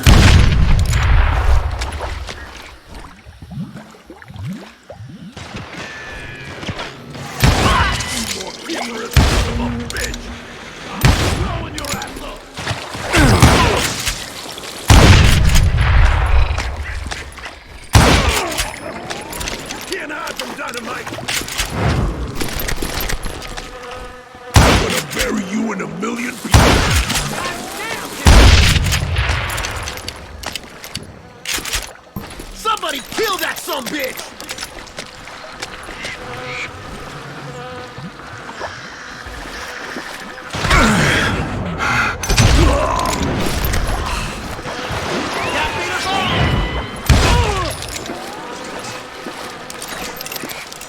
Had enough? Kill Greaves!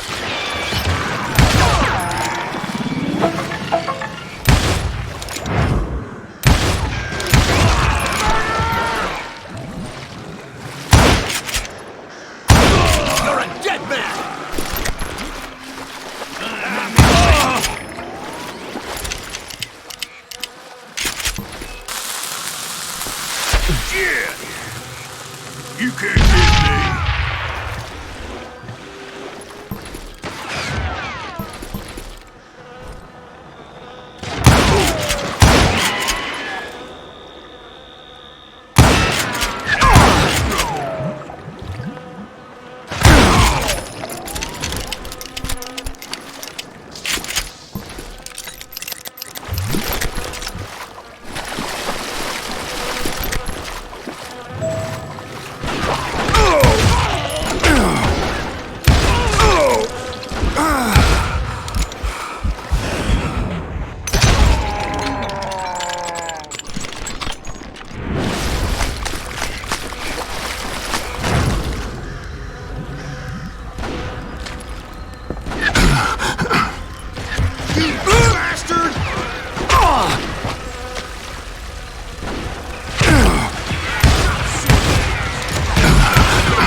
It for you.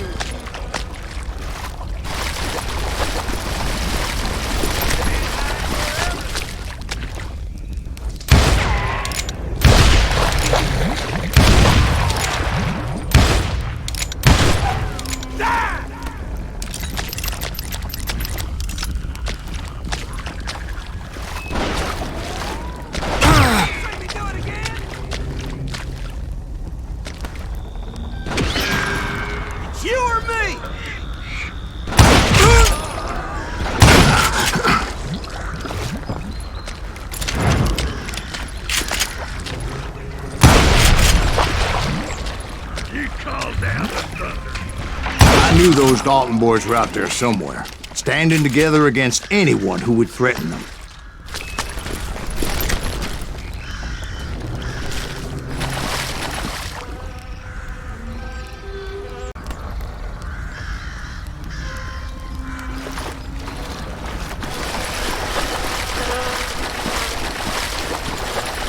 And that's when I saw it.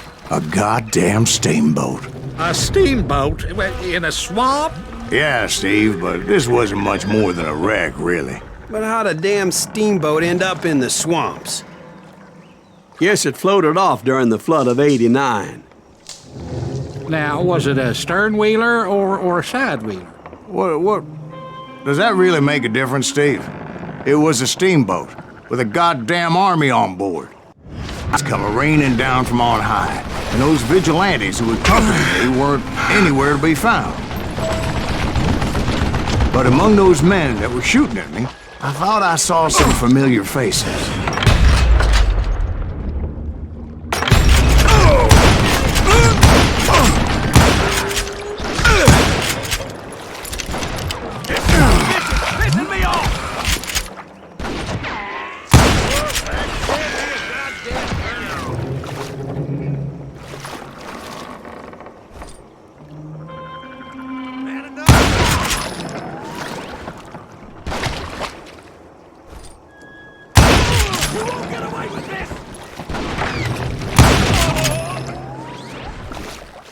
That's it.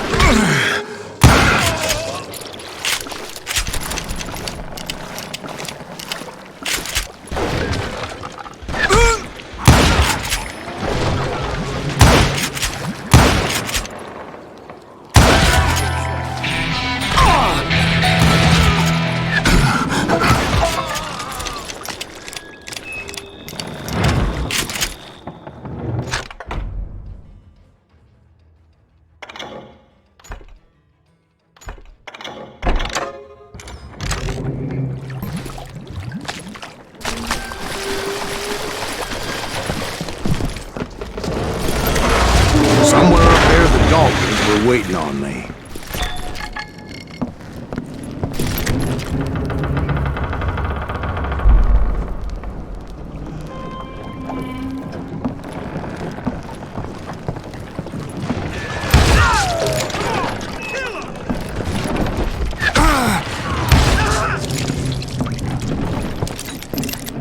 Sounds like you don't give up too easy. That's the kind of man I am, Ben. I set out to do something, I do it. Surrender just ain't in my nature. Plus, I'm stubborn as hell. Son of a bitch!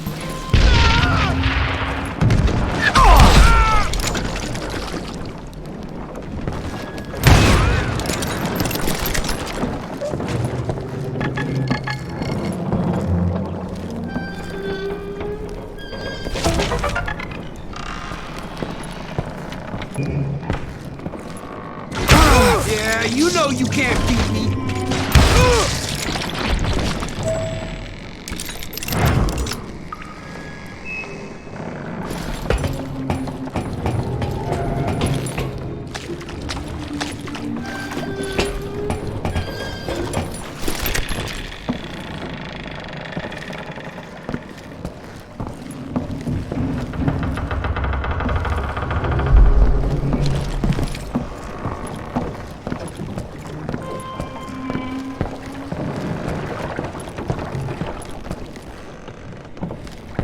Right about then, much to my relief, the vigilantes finally arrived. Their leader motioned at a cabin in the middle of the top deck, pointing me directly at the Daltons. I finally had them, after months of dogged pursuit.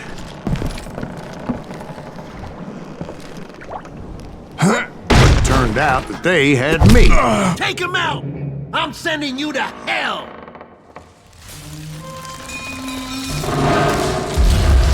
The Daltons had played me like a fiddle. Apparently, the vigilantes were on their damn payroll. They didn't just want to shoot me. They wanted to burn me alive. But finding my way out of a burning labyrinth proved to be quite a challenge. It was a riverboat, right? I mean, it's not like it was a goddamn ocean liner. Well, yeah, but I was in a Did you hear fight. about that ship that's gonna launch next year? Largest one in the world. You're talking about the Titanic. If you ask me, it's too blessed big. I don't think it'll even float. So anyway... Don't be stupid, Steve. They know what they're doing. They say that the Titanic is unsound. Oh, God. But getting back to that steamboat, how'd you get off it, Mr. Greaves? I took in a lot of smoke that day, so I admit my recollection might be a bit hazy. But somehow I managed to finally disembark. I was coughing up smoke and pretty damn pissed. I was done playing games with those boys.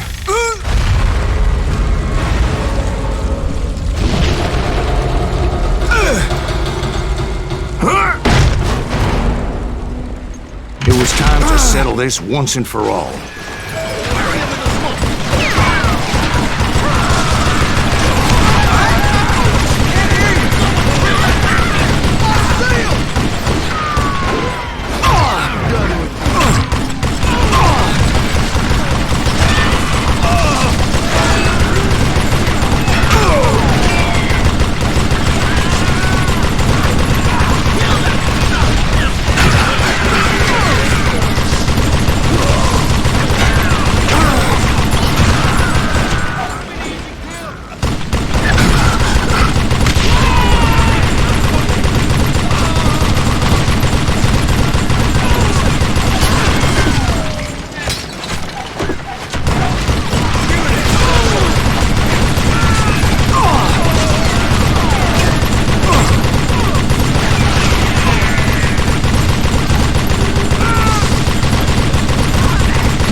to come at me one at a time.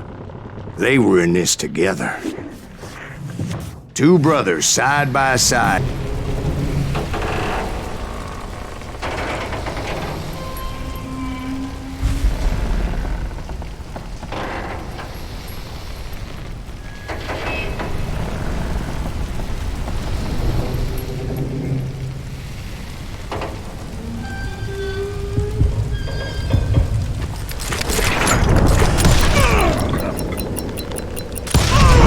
They got it wrong. A sad end for those two. If they'd only known that Emmett was still alive despite his wounds. Paroled 14 years later, he moved to California and sold real estate and lived off the legend of that fateful day. And the tragic death of his two brothers.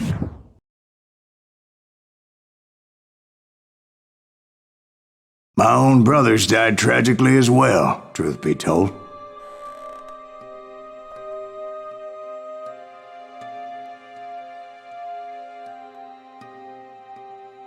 It was 1868, and me and my older brothers were pulling a tidy profit running cattle into Juarez, Mexico. One night after my brothers retired for the evening, I found a little poker game in a cantina with a couple of cowboys. And I just couldn't lose. I even won an old Spanish coin that had to be 100 years old. Well, I was mighty pleased with myself the next morning as my brothers and I rode for Texas. But before we crossed the border, those cowboys caught up with us. It was Johnny Ringo, Roscoe Bob Bryant, and another asshole named Jim. They wanted their money back and everything else we had, including our lives, as those boys didn't want us coming for them later. Bob put that old Spanish coin in my mouth and said, "I won't have it said that I left you with nothing, boy." Well, those horses bolted, and there we hung as those bastards rode away. The branch finally snapped under the weight of the three of us, but being my older brothers were bigger and heavier, they were already dead. And right then I swore to myself that I would avenge them. Ringo you know about. But Bob eluded me, until I heard he was riding with the Wild Bunch.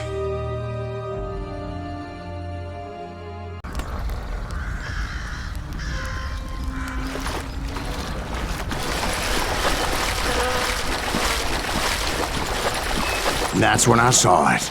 A goddamn steamboat. A steamboat? In a swamp?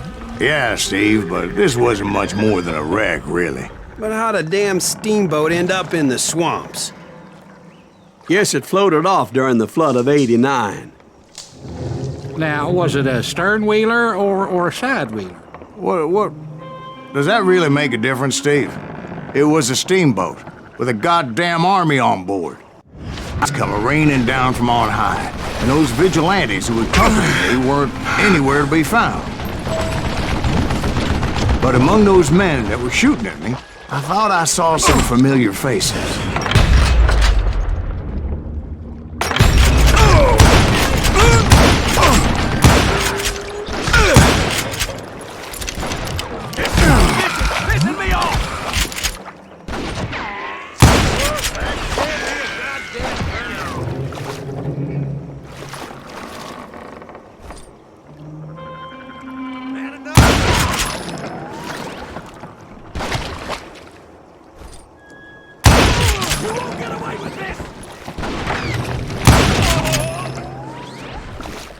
That's it!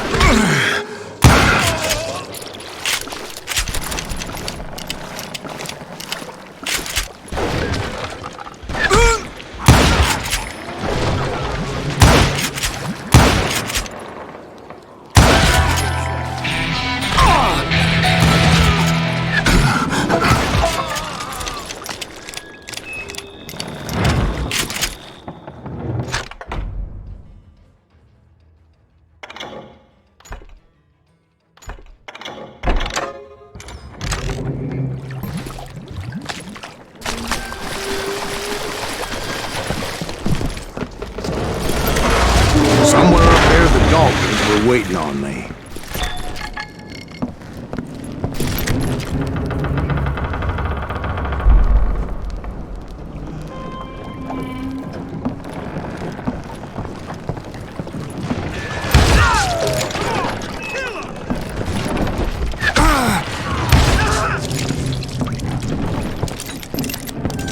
Sounds like you don't give up too easy. That's the kind of man I am, Ben. I set out to do something. I do it. Surrender just ain't in my nature. Plus, I'm stubborn as hell. Son of a bitch.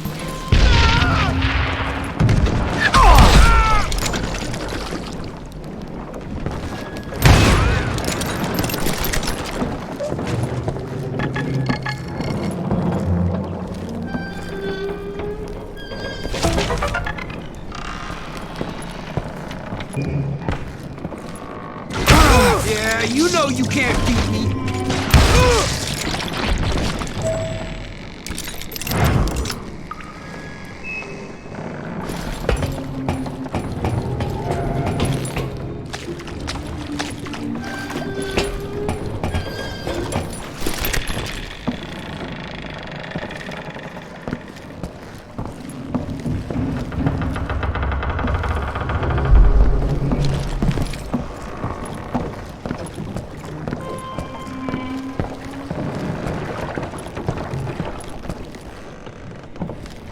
Right about then, much to my relief, the vigilantes finally arrived. Their leader motioned at a cabin in the middle of the top deck, pointing me directly at the Daltons. I finally had them, after months of dogged pursuit. But it turned out that they had me. Take him out! I'm sending you to hell!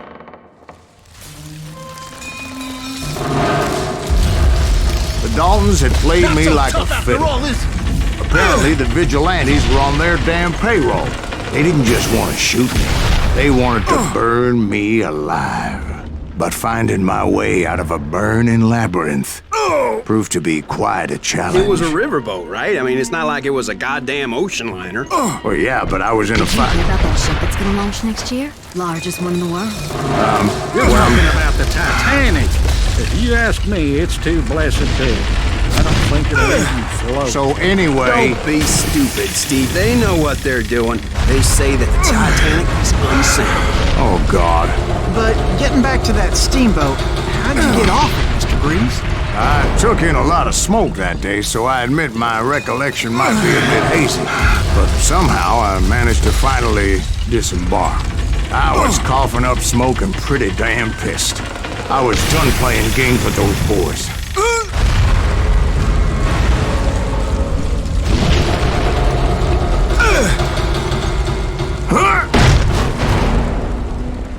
It was time to settle this once and for all.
About to come at me one at a time.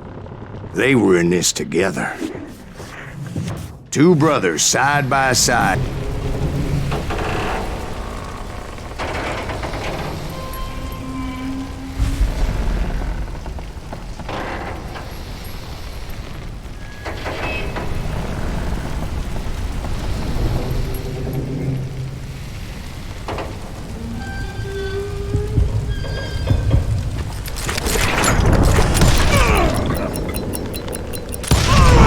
They got it wrong. A sad end for those two.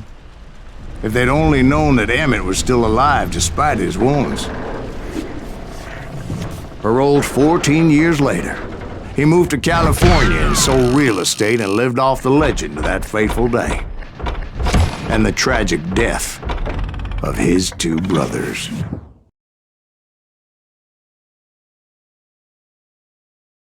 My own brothers died tragically as well, truth be told.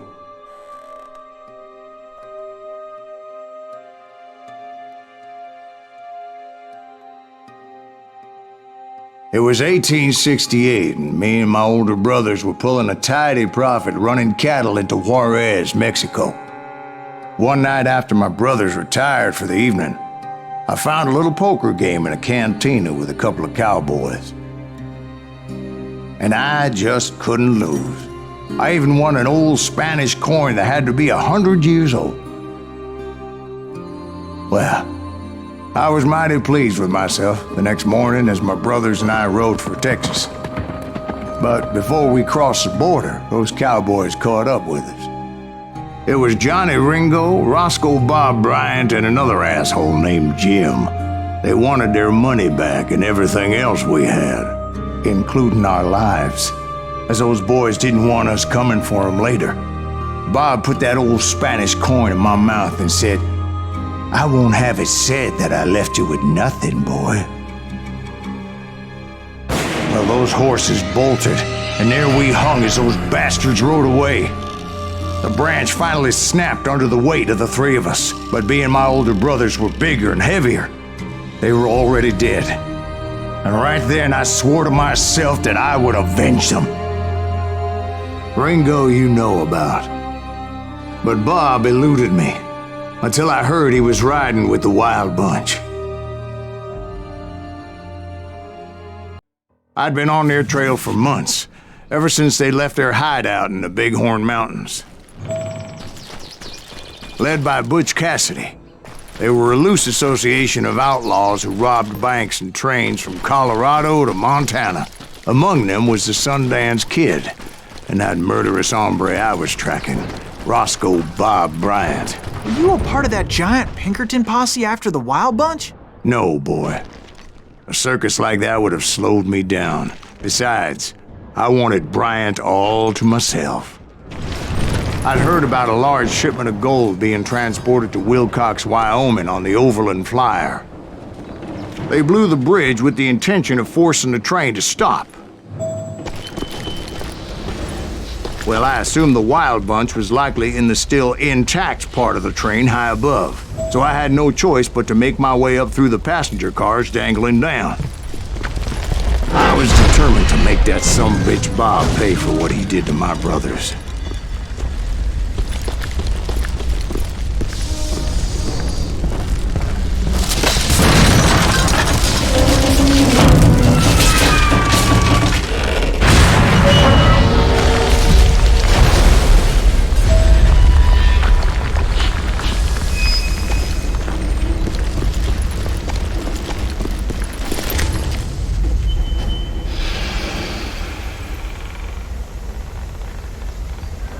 I found the device they used to blow the tracks, so I knew I was headed in the right direction.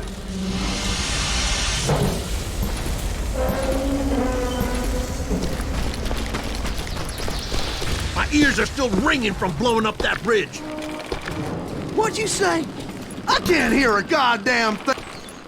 Well, I made my way off unscathed and came upon a few members of the gang and had no choice but to dispatch them.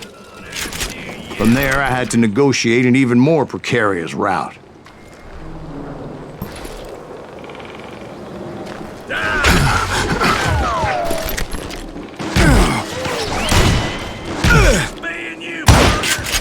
First, I would need to get my ass out of there.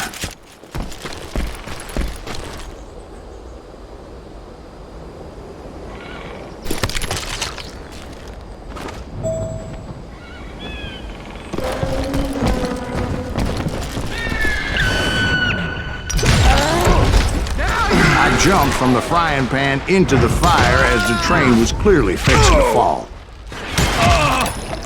I found the gang, but in order to find old Bob, I needed to fight my way forward past a whole passel of desperados. Outside, inside, any way I could, I made my way towards my prey.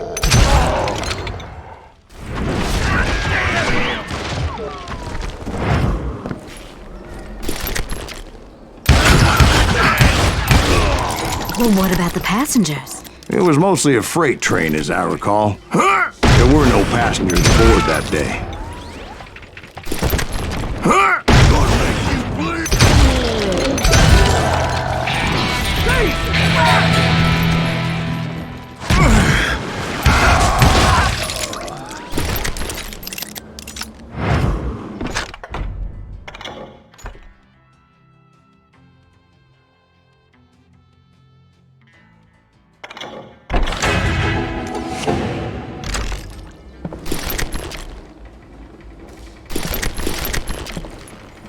As I mentioned before, I am not fond of heights, but I was too busy dodging bullets to worry about falling to my death. Odds were I was likely to die that day anyway, so I was determined to take down as many of those bastards as I could.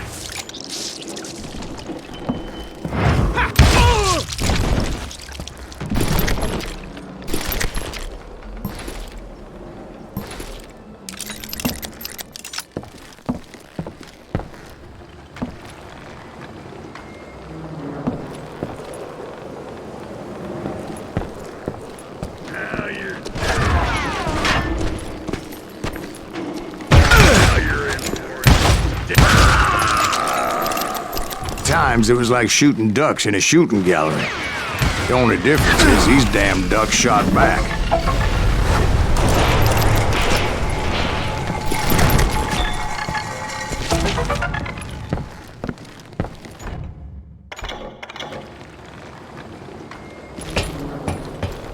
I kept hoping the law would show up and give me a hand. You mean like that giant Pinkerton posse that I read about? Did they come riding in, guns a-blazing to help?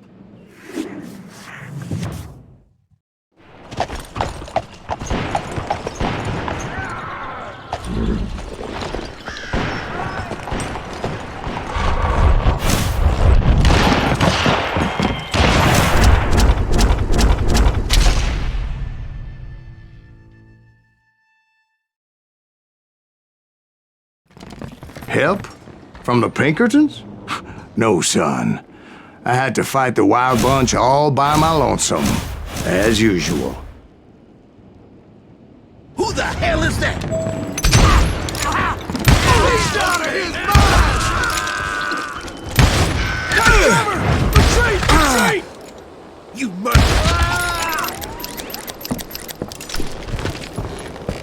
He's killing everybody! You calm down the thunder. They'll kill us all! Run!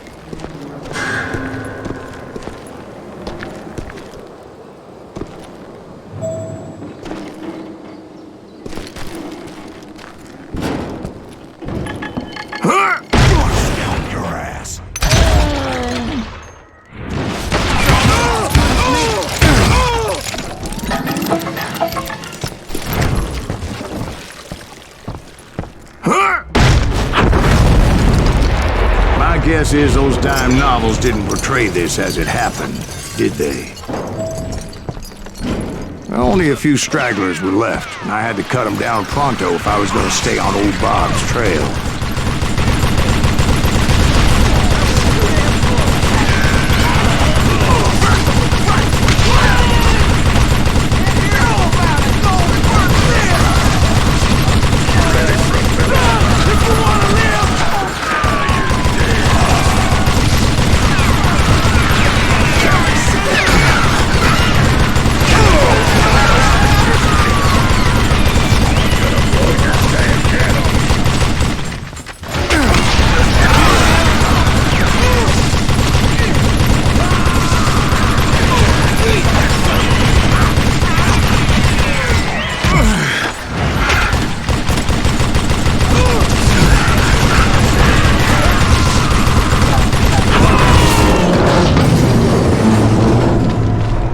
Once I silenced all those guns, I went searching for my nemesis, determined to finally have my justice. But the only survivor who welcomed me was George Flat-Nose Curry. Who was he?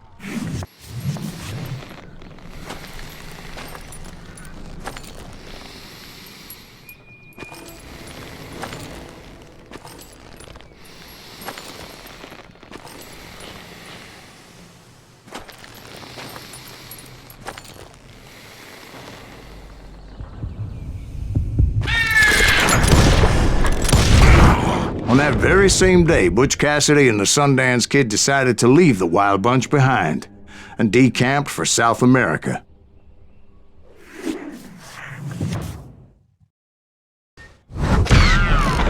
They ended up living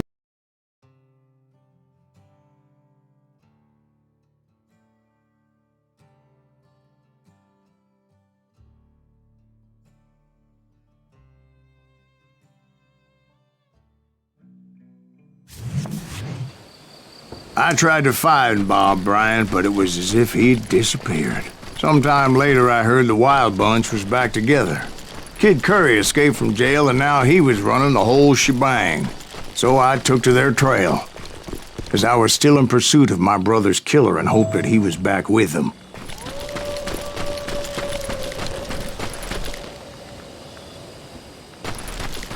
That Kid Curry's kinda crazy, ain't he? Don't let him hear you saying that. Anyways, I tracked those boys to a camp right outside Parachute, Colorado.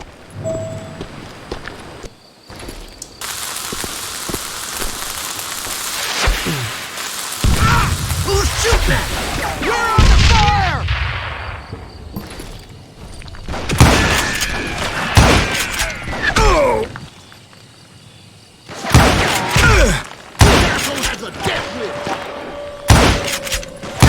Outnumbered, I didn't bother with a warning shot.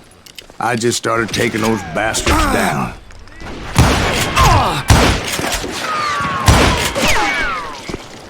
Kill that dickweed!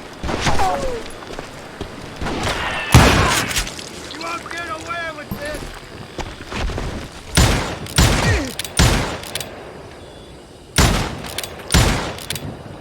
Your turn!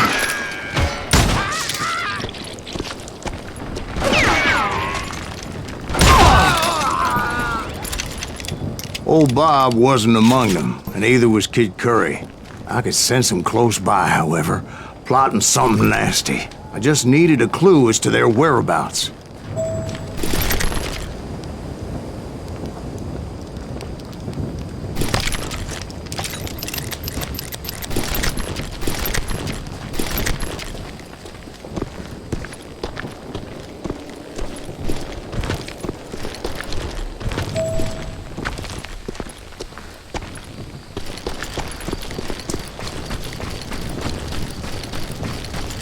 And I found one.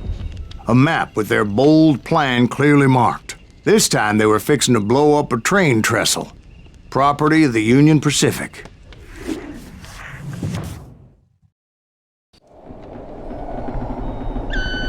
The plan clearly indicated how they were fixing to undermine several of the weakest wooden supports.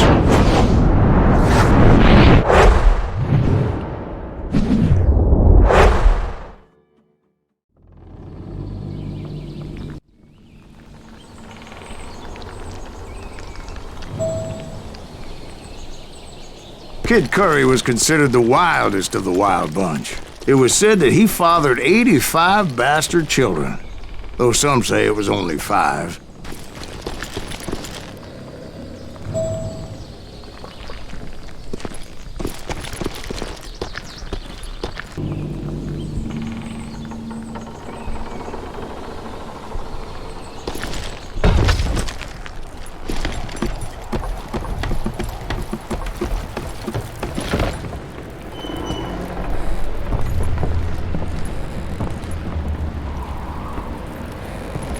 The bridge was rigged with dynamite, so I decided I'd best be careful confronting those bastards.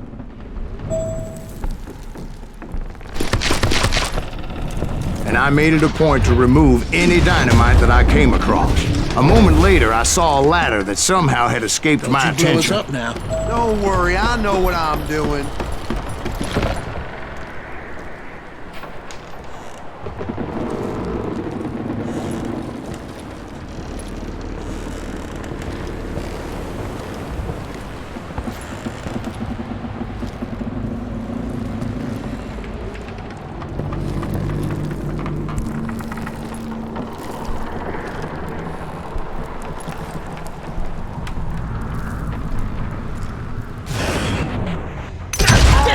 What the hell? But the Wild Bunch did not take kindly to my presence and attempted to blow my head off. It appeared the kid had found a number of new recruits to bolster their ranks. Guess there's always desperate men willing to trade their lives for stolen treasure. What happened next? Well, having removed the first bundle of dynamite, I decided I might as well remove the other one.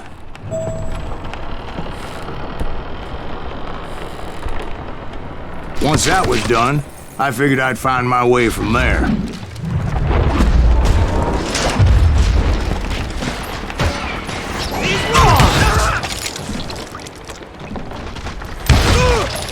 Did that asshole just kill Red?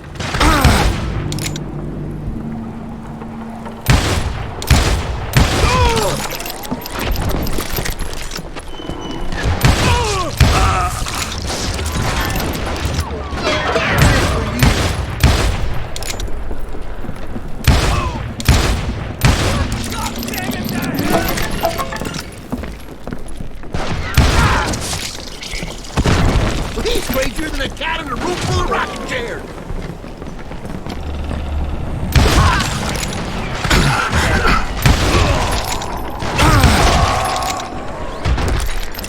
You can't hide forever. I'm ending you.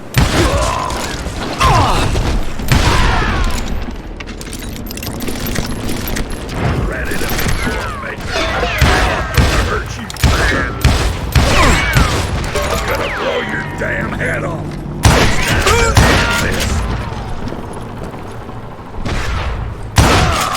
So, what happened then? Had to remove more of that damn dynamite.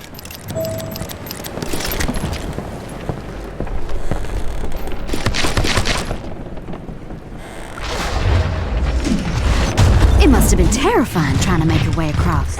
I was sweating it a bit, but then I noticed a footbridge tied up on high, so I shot the rope.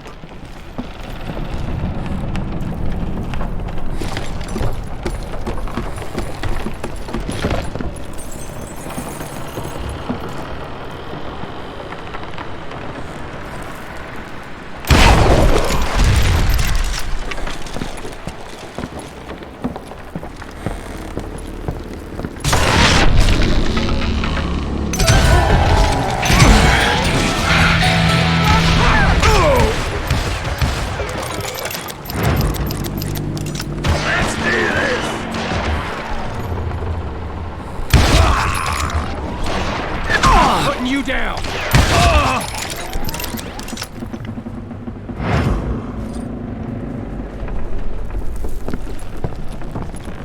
So that was all the dynamite? Funny you should mention that, darling. As actually there was a fourth charge impeding my progress. Once I removed it, my path was pretty clear.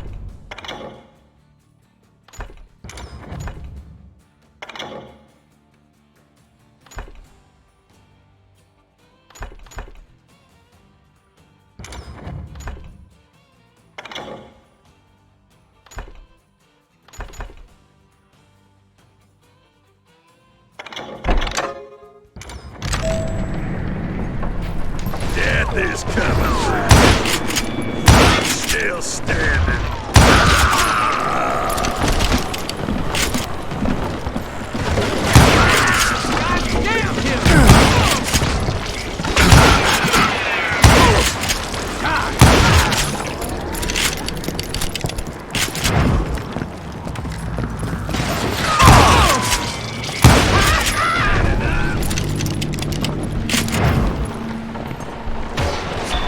You're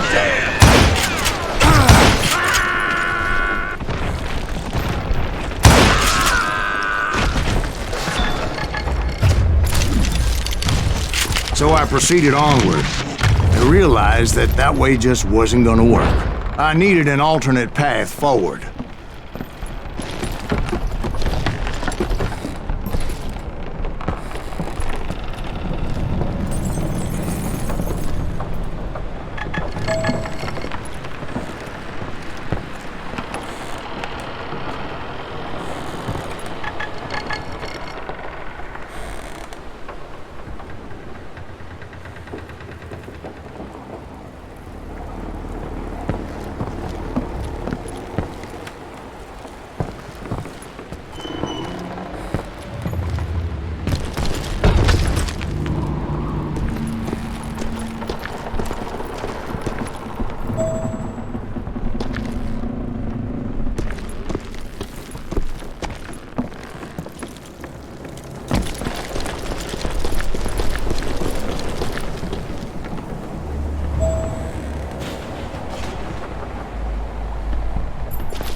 Luckily, I found a cave, and as I made my way back to the bridge, I saw something that concerned me. It was a long, burning fuse, and it was moving fast as hell. I had to catch it.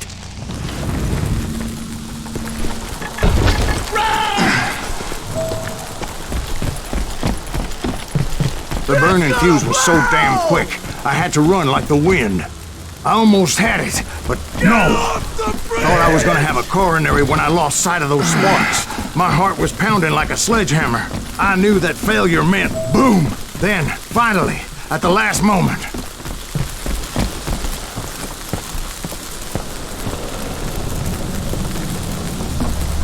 Whew! Of course, I was successful, or clearly I wouldn't be talking to you folks here today. Naturally, I removed the last dynamite charge. Well, it was a touching reunion.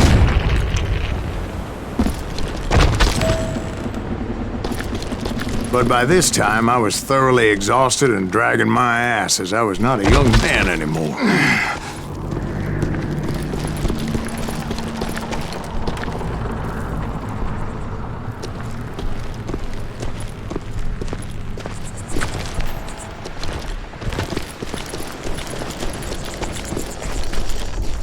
Kill that!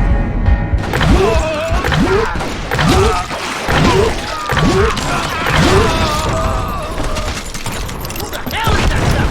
Hey, Grayson, Kid Curry asked me! Out of here, you damn fruitcake! Get around here!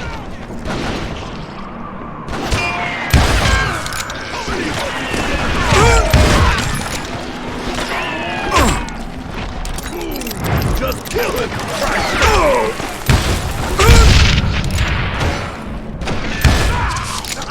Ain't no space to hide!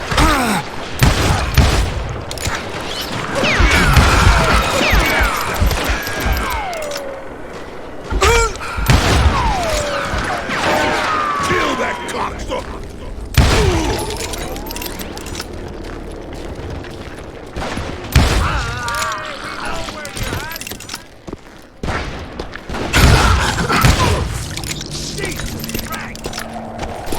Just when I thought things couldn't get worse, Kid Curry opened up on me with a goddamn Gatling gun. It was hidden in this tunnel and pretty well shielded.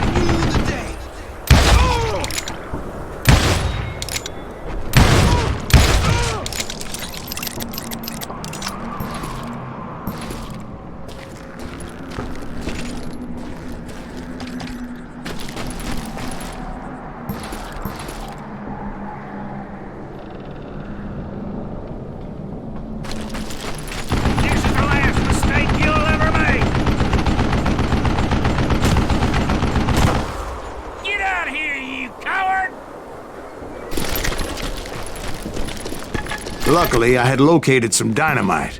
I still, however, had my work cut out for me. It's not fair! Shit! Show yourself, you coward! Can't beat me!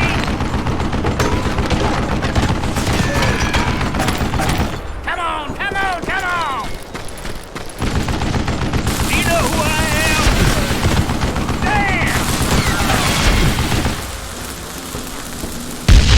I think he's scared! Stand still so I can kill you! Stupid contraption! God damn it, I need some help here! Come on, boys! Make the sandwich mistake you'll ever make!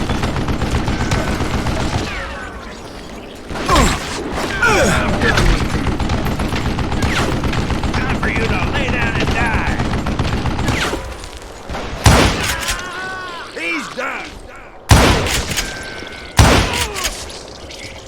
Guess you had enough, huh?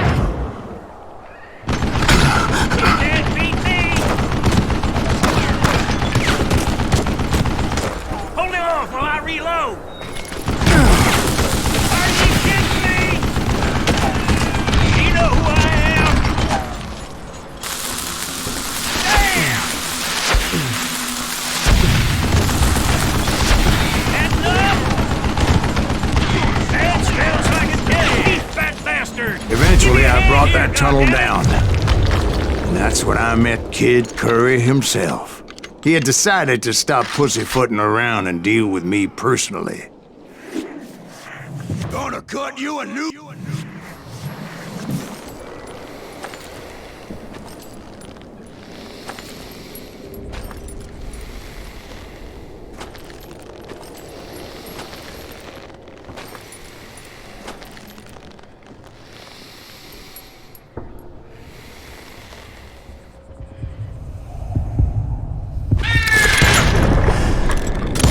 As fast as he was, I was just a bit faster. And as he lay wounded, I demanded to know the whereabouts of Roscoe Bob Bryant. He shouted at me. "Is that what this is about? Bob went with Butch's Sundance to South America. You ain't never finding him."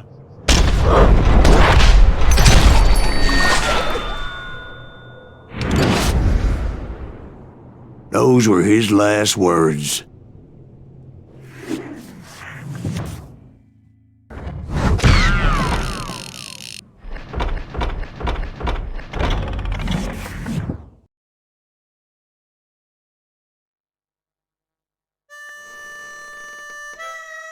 So, Bob Bryant got away?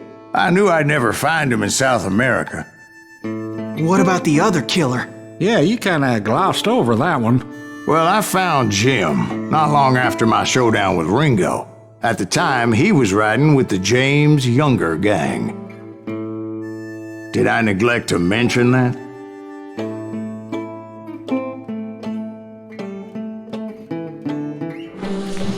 Jesse James? The greatest outlaw who ever lived?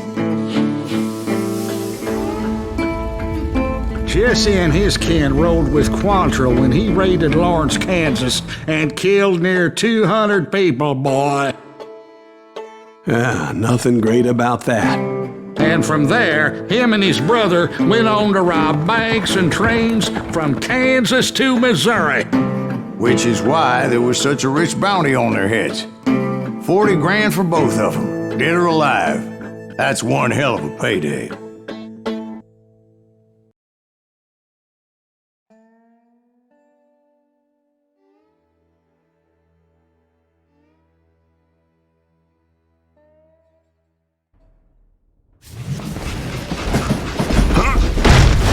I confronted them as they were robbing a train. Bullets were flying at me from every which way. But I knew I'd have to fight my way forward if I was gonna find this Jim. Huh?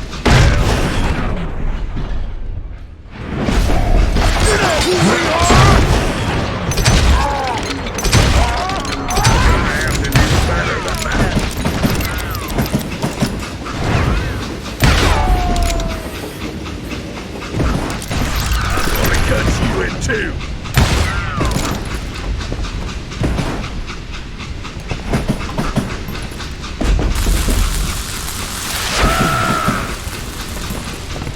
Still standing.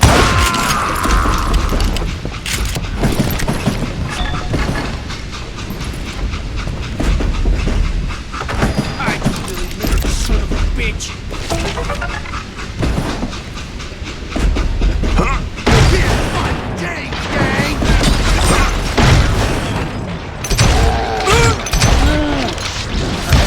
Now wait a second. Now, how'd they stop this train in the first place? Well, the James boys were experts at this.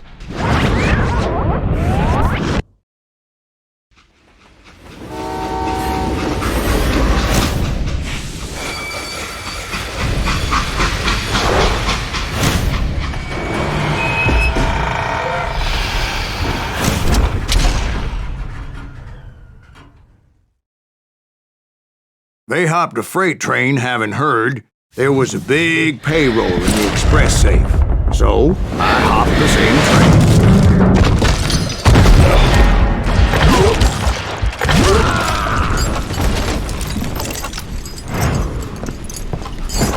The James Younger gang was decimated after that little fiasco they had in Northfield, Minnesota.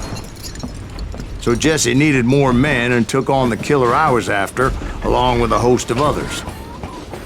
I was hoping to find my man and put a bullet in his head. Climbing around that train, I must have swallowed 100 damn bugs before I reached James that... Younger gang pulled the first train robbery west of the Mississippi. Sounds like you hold them in high regard. Everyone knows they were the most famous outlaw gang ever. And you took them all on by your lonesome. Again. I'm finding this all a little hard to swallow, friend. Well, maybe you need to wash it down with some whiskey.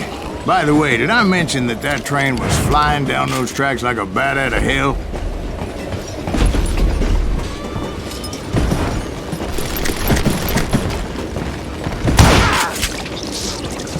Sorry, son of a bitch! Come and get me, you got me!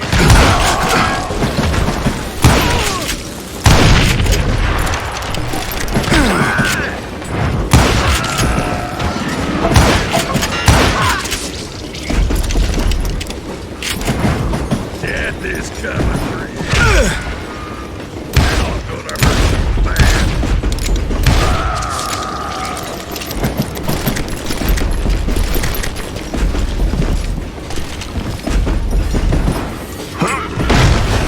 Anyway, excuse me, Ben. Where would I find the gentleman's facilities? Suddenly I have an urgent need to drain my one-eyed snake. Well, I've had more than a few drinks, and I've been sitting here for quite a spell. Right through there.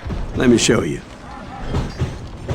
I never heard so much malarkey in my life. You think he's bullshitting us?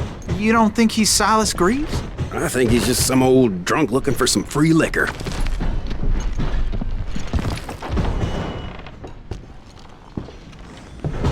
I don't know, Jack. I think I believe him. You don't think he met Jesse James? Boy, you gotta be kidding me. That story makes no sense at all. Jack. I mean, you gotta be 2 bricks short of a load to believe that cock and bull story. I don't agree. Jack, lay off the But bar. you seriously think that tired old man went toe-to-toe with Jesse James? Well, that's better. Did I mention that this Jim was married to the infamous Belle Starr? Of course, I didn't learn that until later.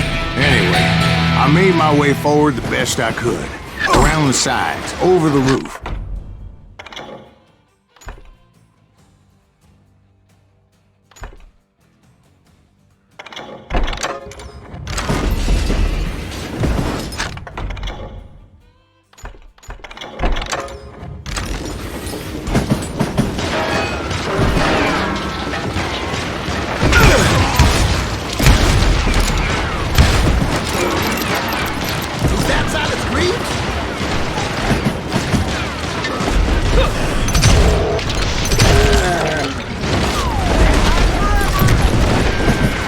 Those evil bastards firebombed Jesse's mother's house and killed his stepbrother.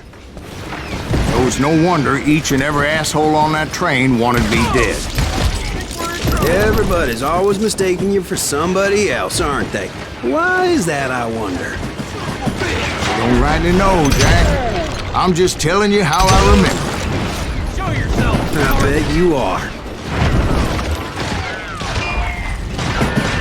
This asshole don't know who he's up against!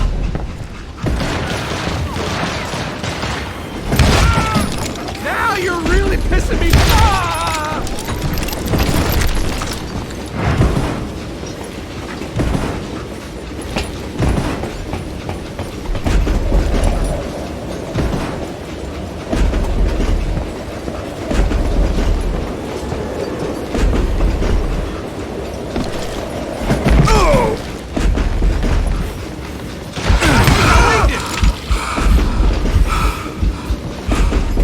You don't want to mess with us!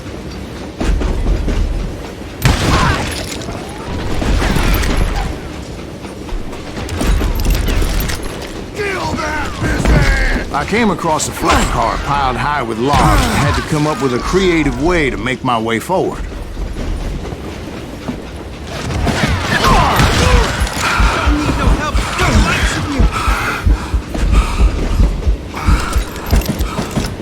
Yeah, you know you can't beat me.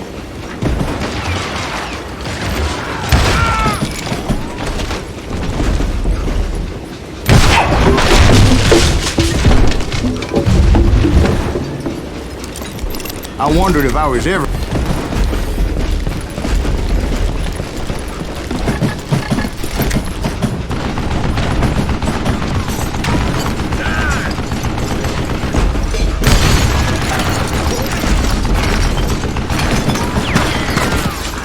Damn, this takes a while.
I was looking for Jim and shooting any son of a bitch stupid enough to get in my way. And that included Jesse James himself.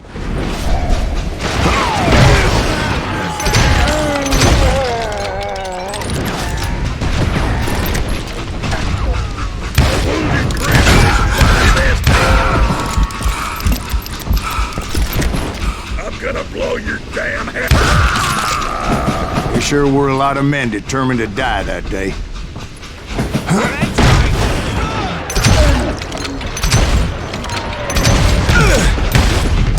I can kill you with either hand.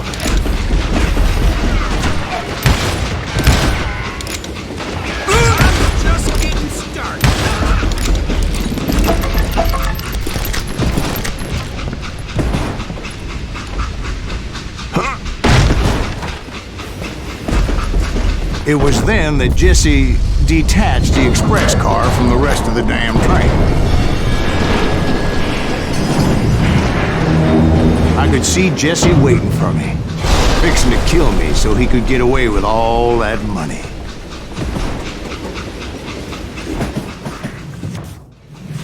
You had a showdown with Jesse James?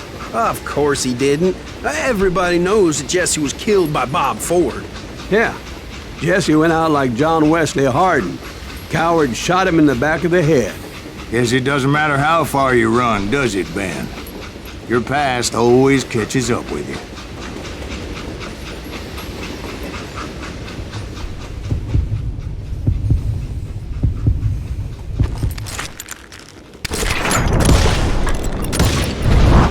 Yeah, I didn't kill Jesse James. Just wounded him bad enough to convince him to hang up his guns. What about that Jim fella? What happened to him? I figure he was up front with a gun to the engineer's head. That bastard slipped away again. I'll tell you how I got him. But first I need to whip.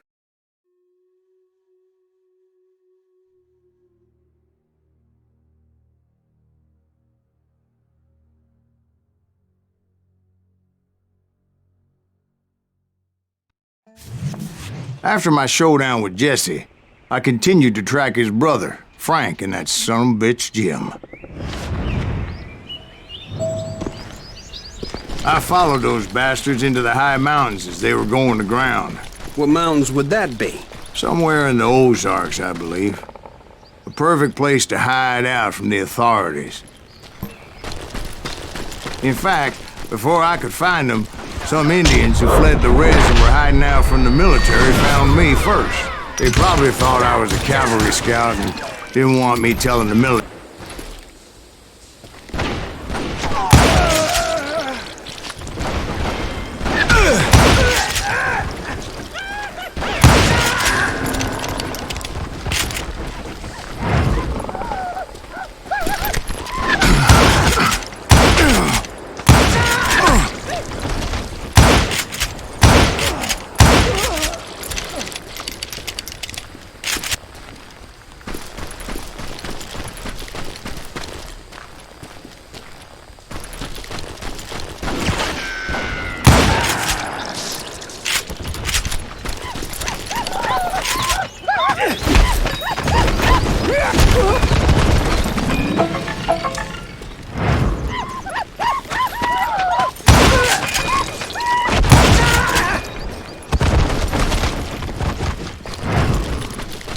Hey, how about another whiskey, Ben? Nothing better to soothe the troubled soul.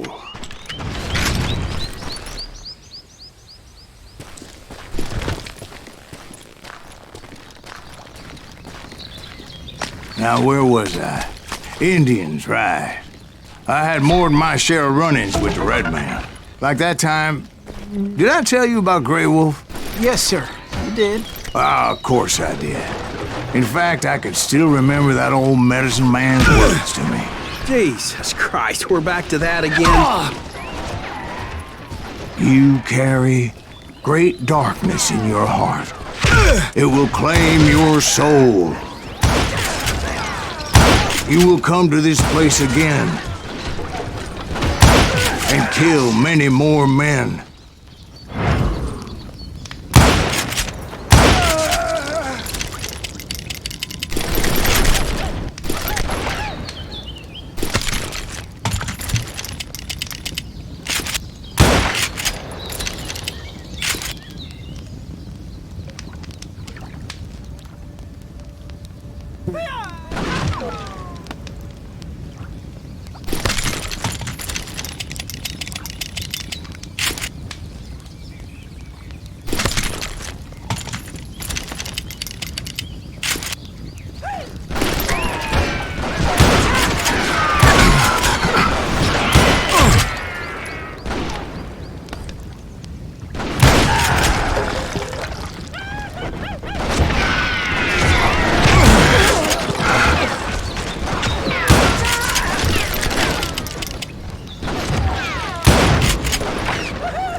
bitterness will grow until it consumes everything you are.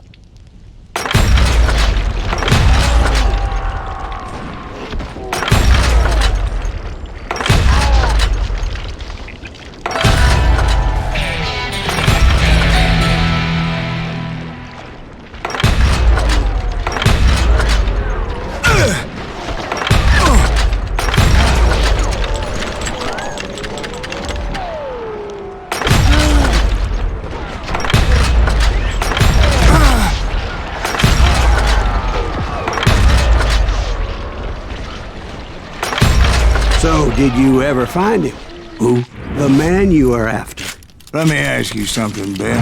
You ever think about death? Mr. Greaves, are you all right? Ooh, death.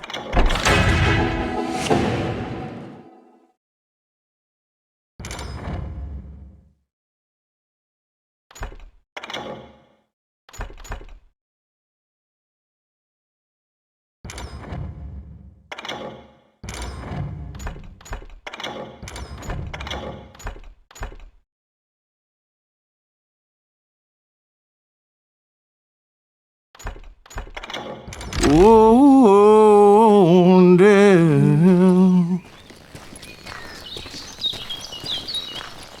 won't you spare me over till another year? What is this that I can't see with ice cold hands taking hold of me? Oh, death. Oh, death, won't you spare me over till another year? Well, I am death, none can excel. I'll open the door to heaven or hell.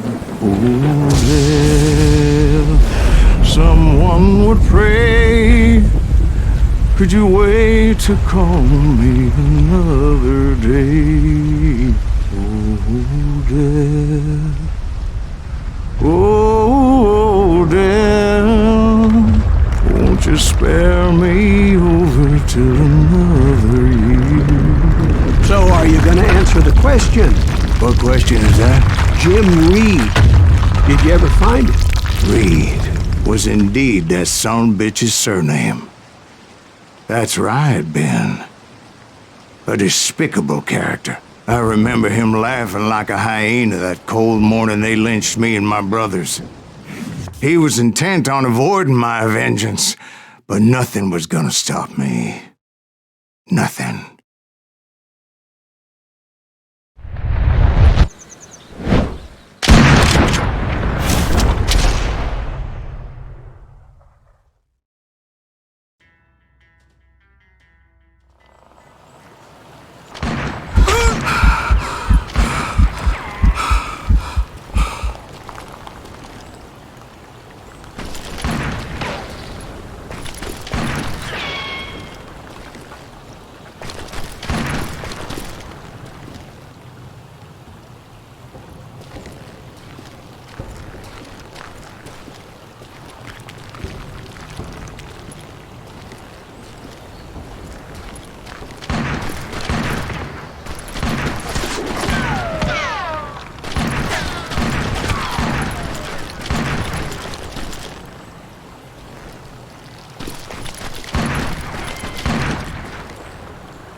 I'm guessing Frank James believed I was responsible for the demise of his brother Jesse.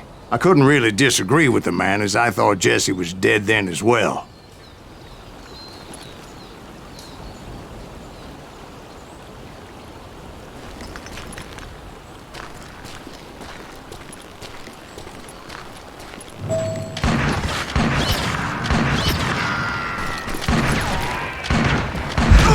backed off as I closed in on him, but he was still intent on killing me. And when I closed in on him again, he backed off again, looking for a better angle on me.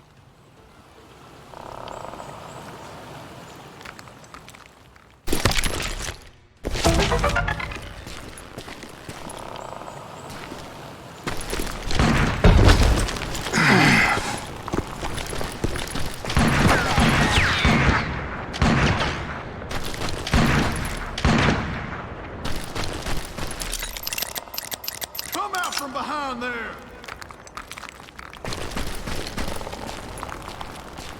Hell, I can't fault Frank for wanting his revenge, as I was there for the same damn reason myself. At this point, I'm guessing you think Silas Greaves is a worse murderer than Jim Reed ever was.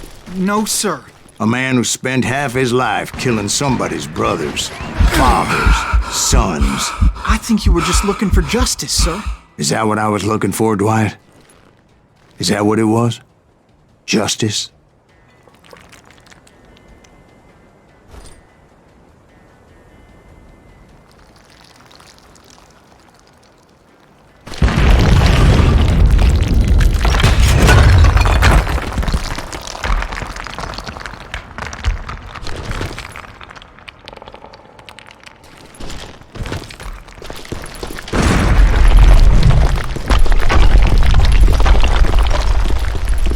Isn't that why you were hunting the James gang? It was a pitched battle that could have gone either way. Luckily, I had some dynamite in my possession. Dynamite? On your person? A few sticks, just in case. It's always good to be prepared. Right. I'm just laying out the facts as I remember them, Jack.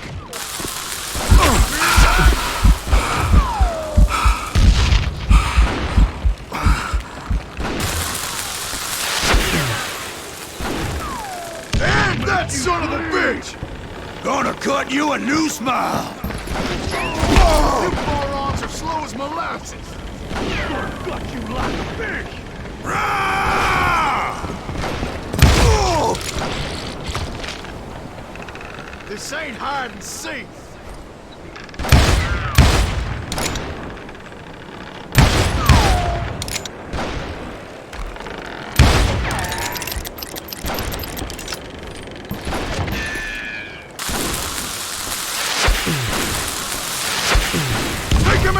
He's just one man! Shoot him down! I want that bastard dead! You better die! My goddamn bullet magnets! Ready to meet your maker. Show yourself!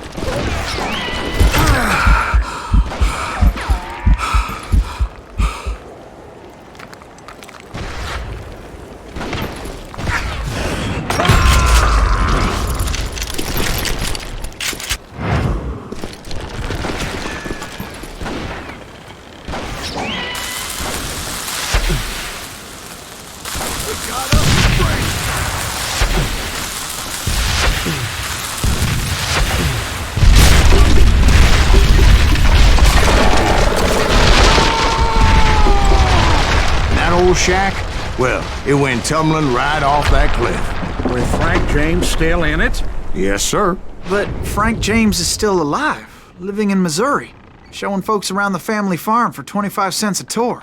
I didn't say he died in the fall, now did I?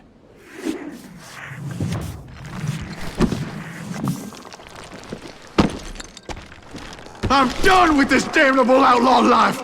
Kill me, don't kill me, do what you will! At this point, I just don't give a shit! I explained to Frank that I had nothing against him personally and that I was looking for someone else. You want Reed? Have at him! I never did like that bastard! I am done here! We parted in peace as Frank pointed out the path to my prey before making his way back down the hill.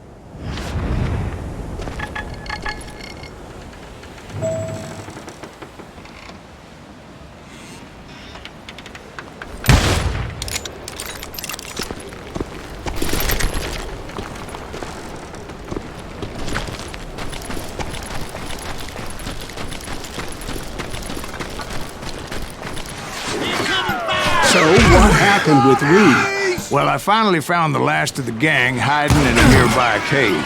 First, I had to dispatch the lookouts.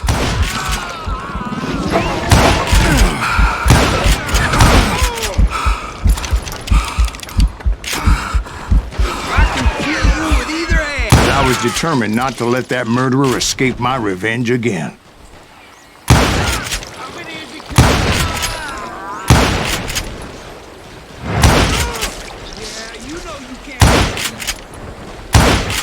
But rather than wander in willy-nilly, I decided it would be better to smoke that sumbitch out. "Hey, Reed!" I shouted. "No wonder you're so ornery. Can't be easy being married to Belle Starr. While you're off providing for the family, she's spreading her legs for every Tom, Dick, and Cole Younger. Not an attractive woman exactly, but very friendly. At least she was to me." Son of a bitch! It was then that the last bunch of bandits jumped out of hiding. Why won't this asshole give up? Would someone please kill him?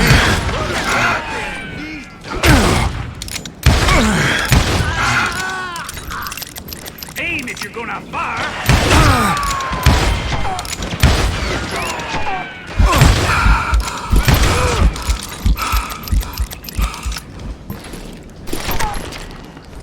Cover me!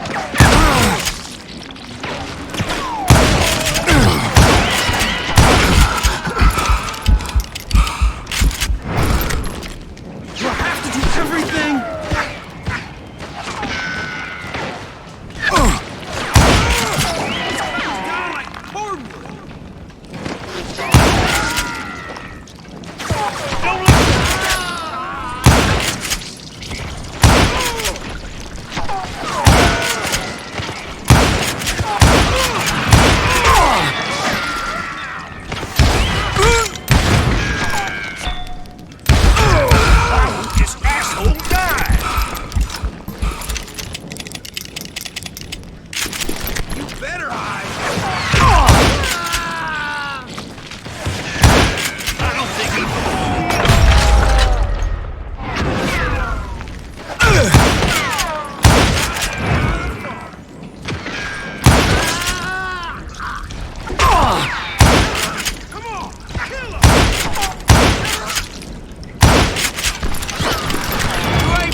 Eventually, it was just me and Reed.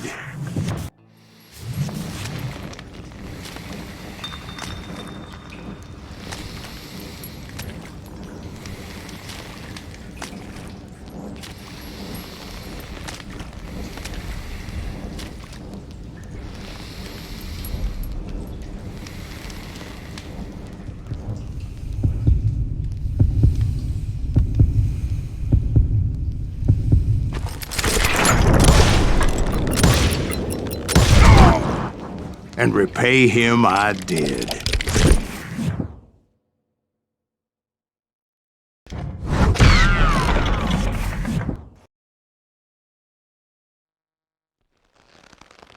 Well, I don't know about you boys, but I'm pretty beat.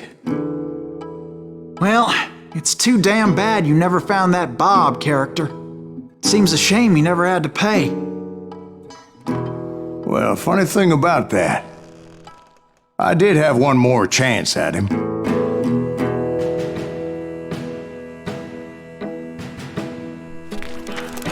Six months ago, I heard that Butch and Sundance were back in the States and had gathered up some of their old gang. I tracked them down, hoping that Roscoe Bob Bryant had returned with them. So you're saying they didn't die down in Bolivia? That's what I'm saying.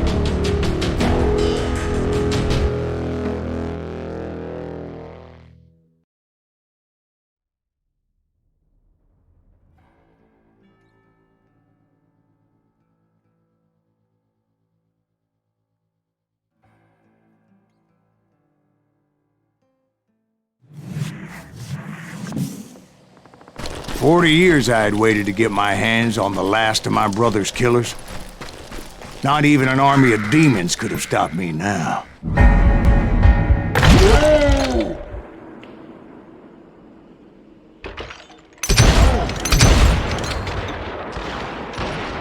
Johnny Ringo and Jim Reed fell fairly quickly. But the last one, Roscoe Bob Bryant, that son of a bitch had managed to escape my vengeance time and time again. I couldn't even be certain I'd recognize him after all those years. By now, he had to be close to 70. For all you know, he could have been dead. That thought had indeed crossed my mind, as did others. You're ready to meet your maker.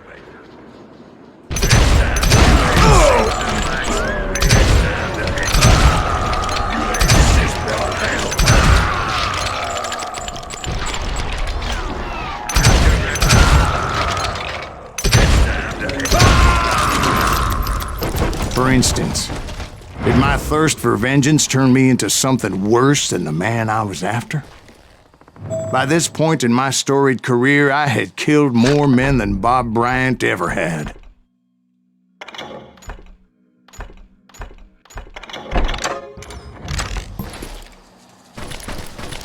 I was furious as hell at that bastard for making me who I am. A man with no family, no friends, no purpose except shooting Bob Bryant dead.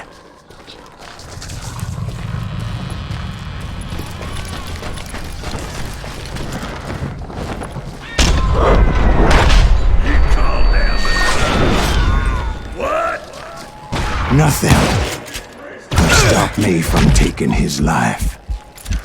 I'd been after that killer forever. From the time I rode with Billy the Kid. But that chapter of my story you already know. Chapter of that fairy tale, you mean? Suddenly it was 1910. Here I was, an old man roaming a ghost town dead almost 2 decades.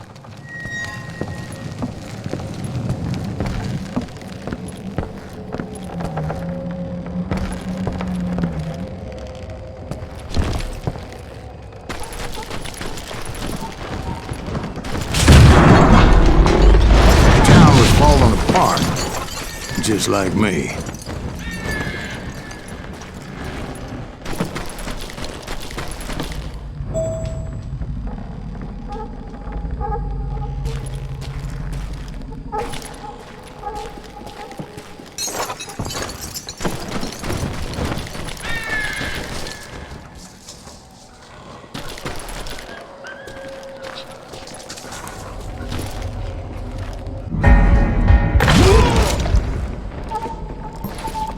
But I wasn't about to call it quits.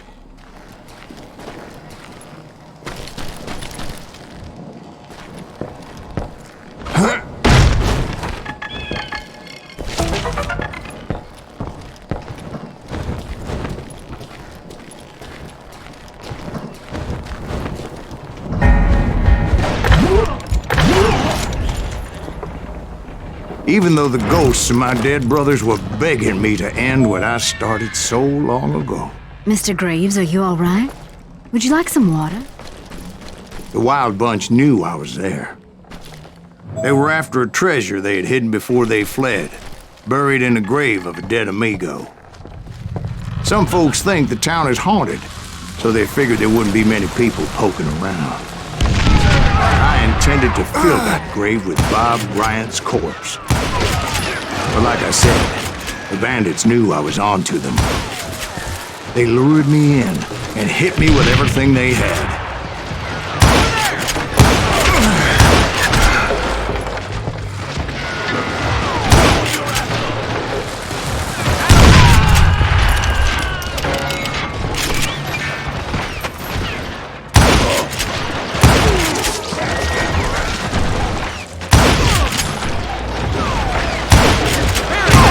You obviously prevailed since you're sitting here telling us the tale. Actually, in that moment, I did not prevail. So I suppose we're talking to a ghost. Funny you should put it like that, Jack.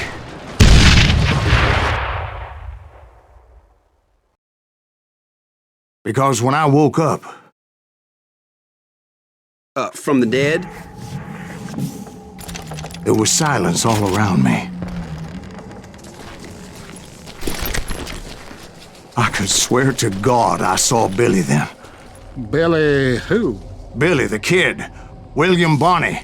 He was shooting at me from a rooftop. Here, there, even over there.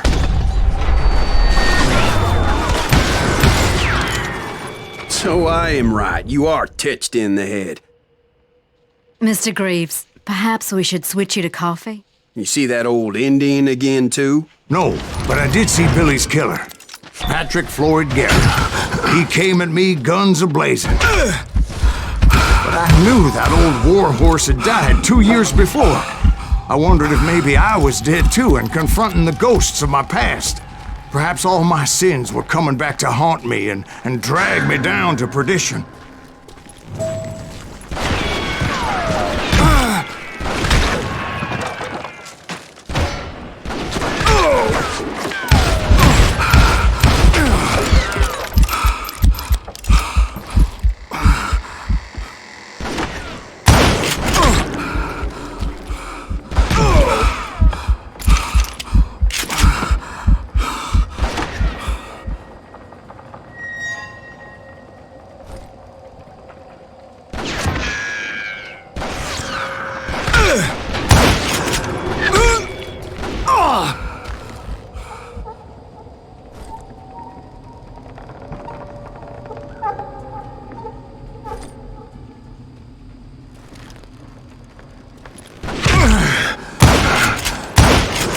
I saw Henry Plummer throw dynamite at me.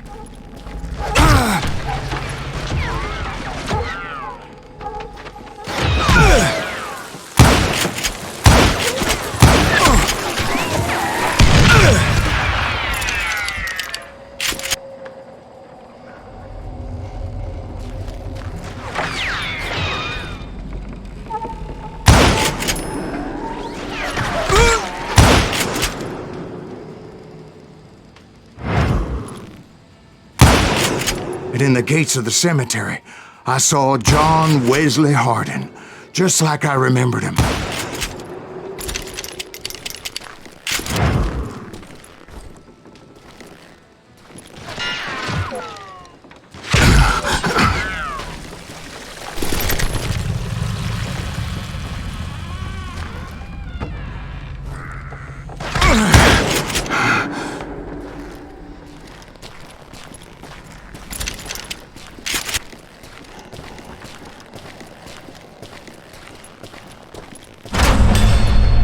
Robert Ollinger appeared with his terrible double-barrel shotgun.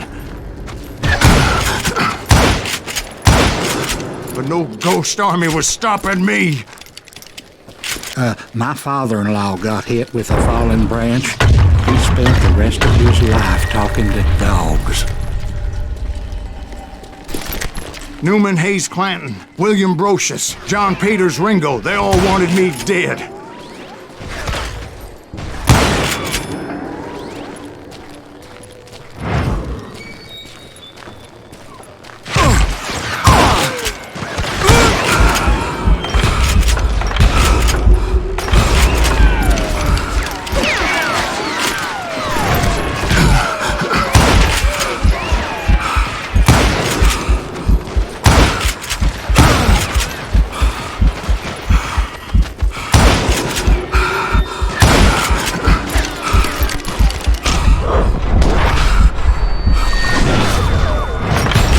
Robert and Grattan, guardians of the Garden of the Dead.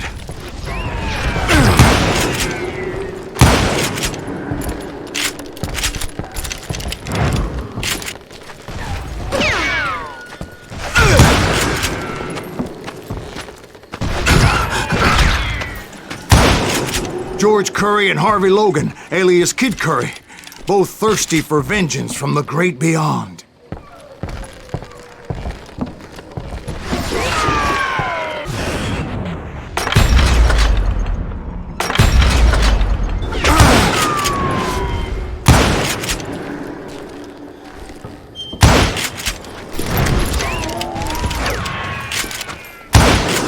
Jesse, Woodson, James, and Jim Reed. Each one deader than the next.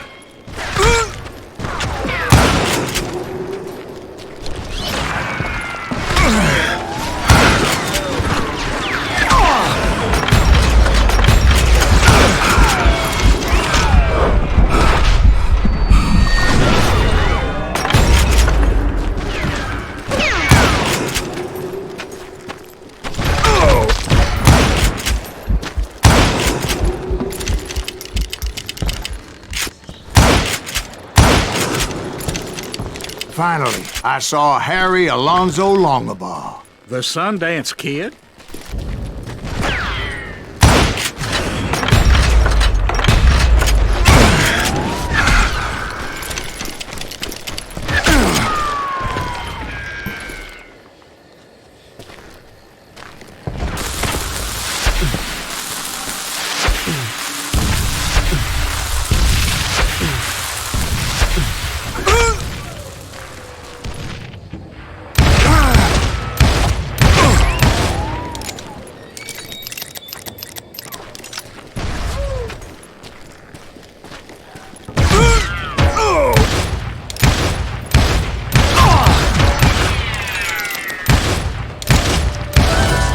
Then I heard a voice call to me from afar. It was Robert Leroy Parker, a.k.a. Butch Cassidy, coming at me from out of the fog. Thanks for taking care of that bastard.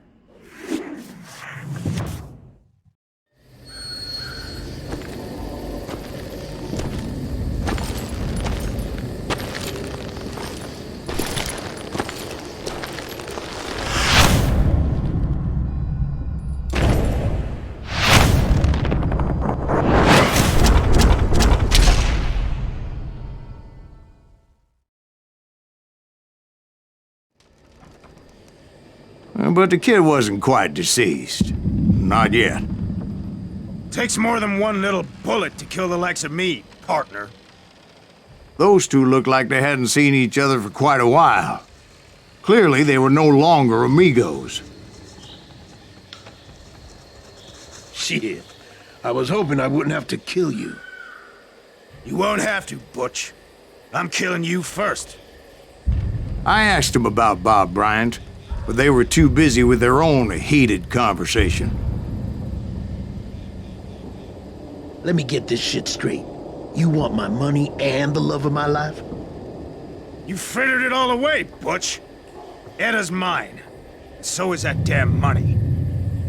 I didn't want to shoot anybody until I had an answer to my question, but those boys didn't give me much of a choice.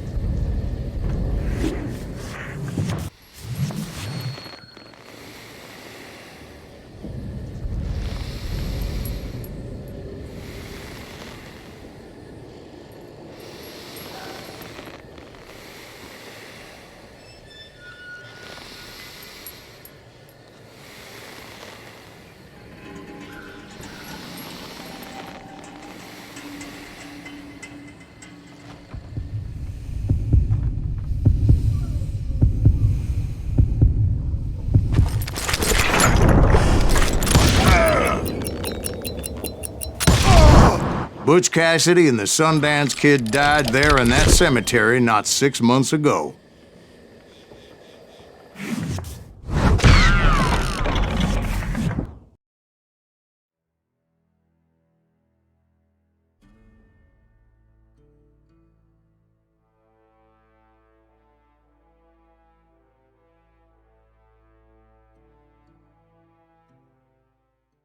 Butch Cassidy and the Sundance Kid were killed by the Bolivian army. Everybody knows that. That's the legend, but it ain't the truth.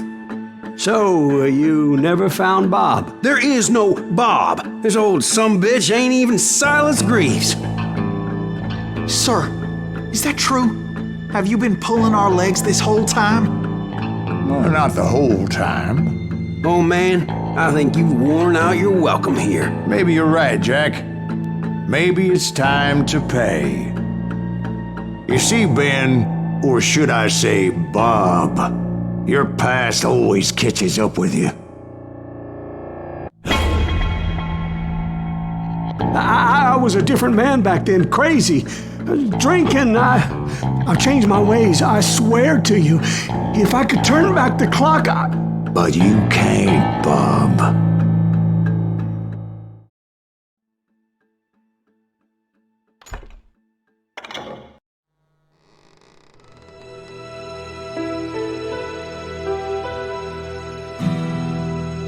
Why'd you toy with me like that? Telling those tales, knowing all along. Why not just lay your cards on the table? Here. I won't have it said that I left you with nothing. That's how you want it? So be it. Holy shit! Dwight, Molly, move against that wall. Go!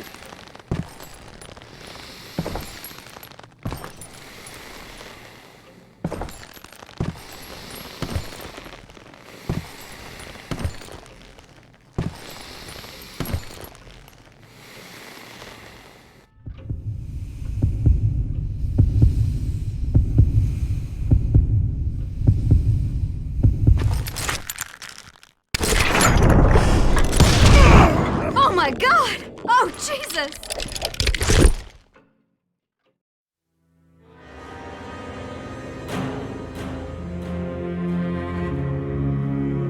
Did you know it was him all along? Cassidy told me Bob was in Abilene before he died.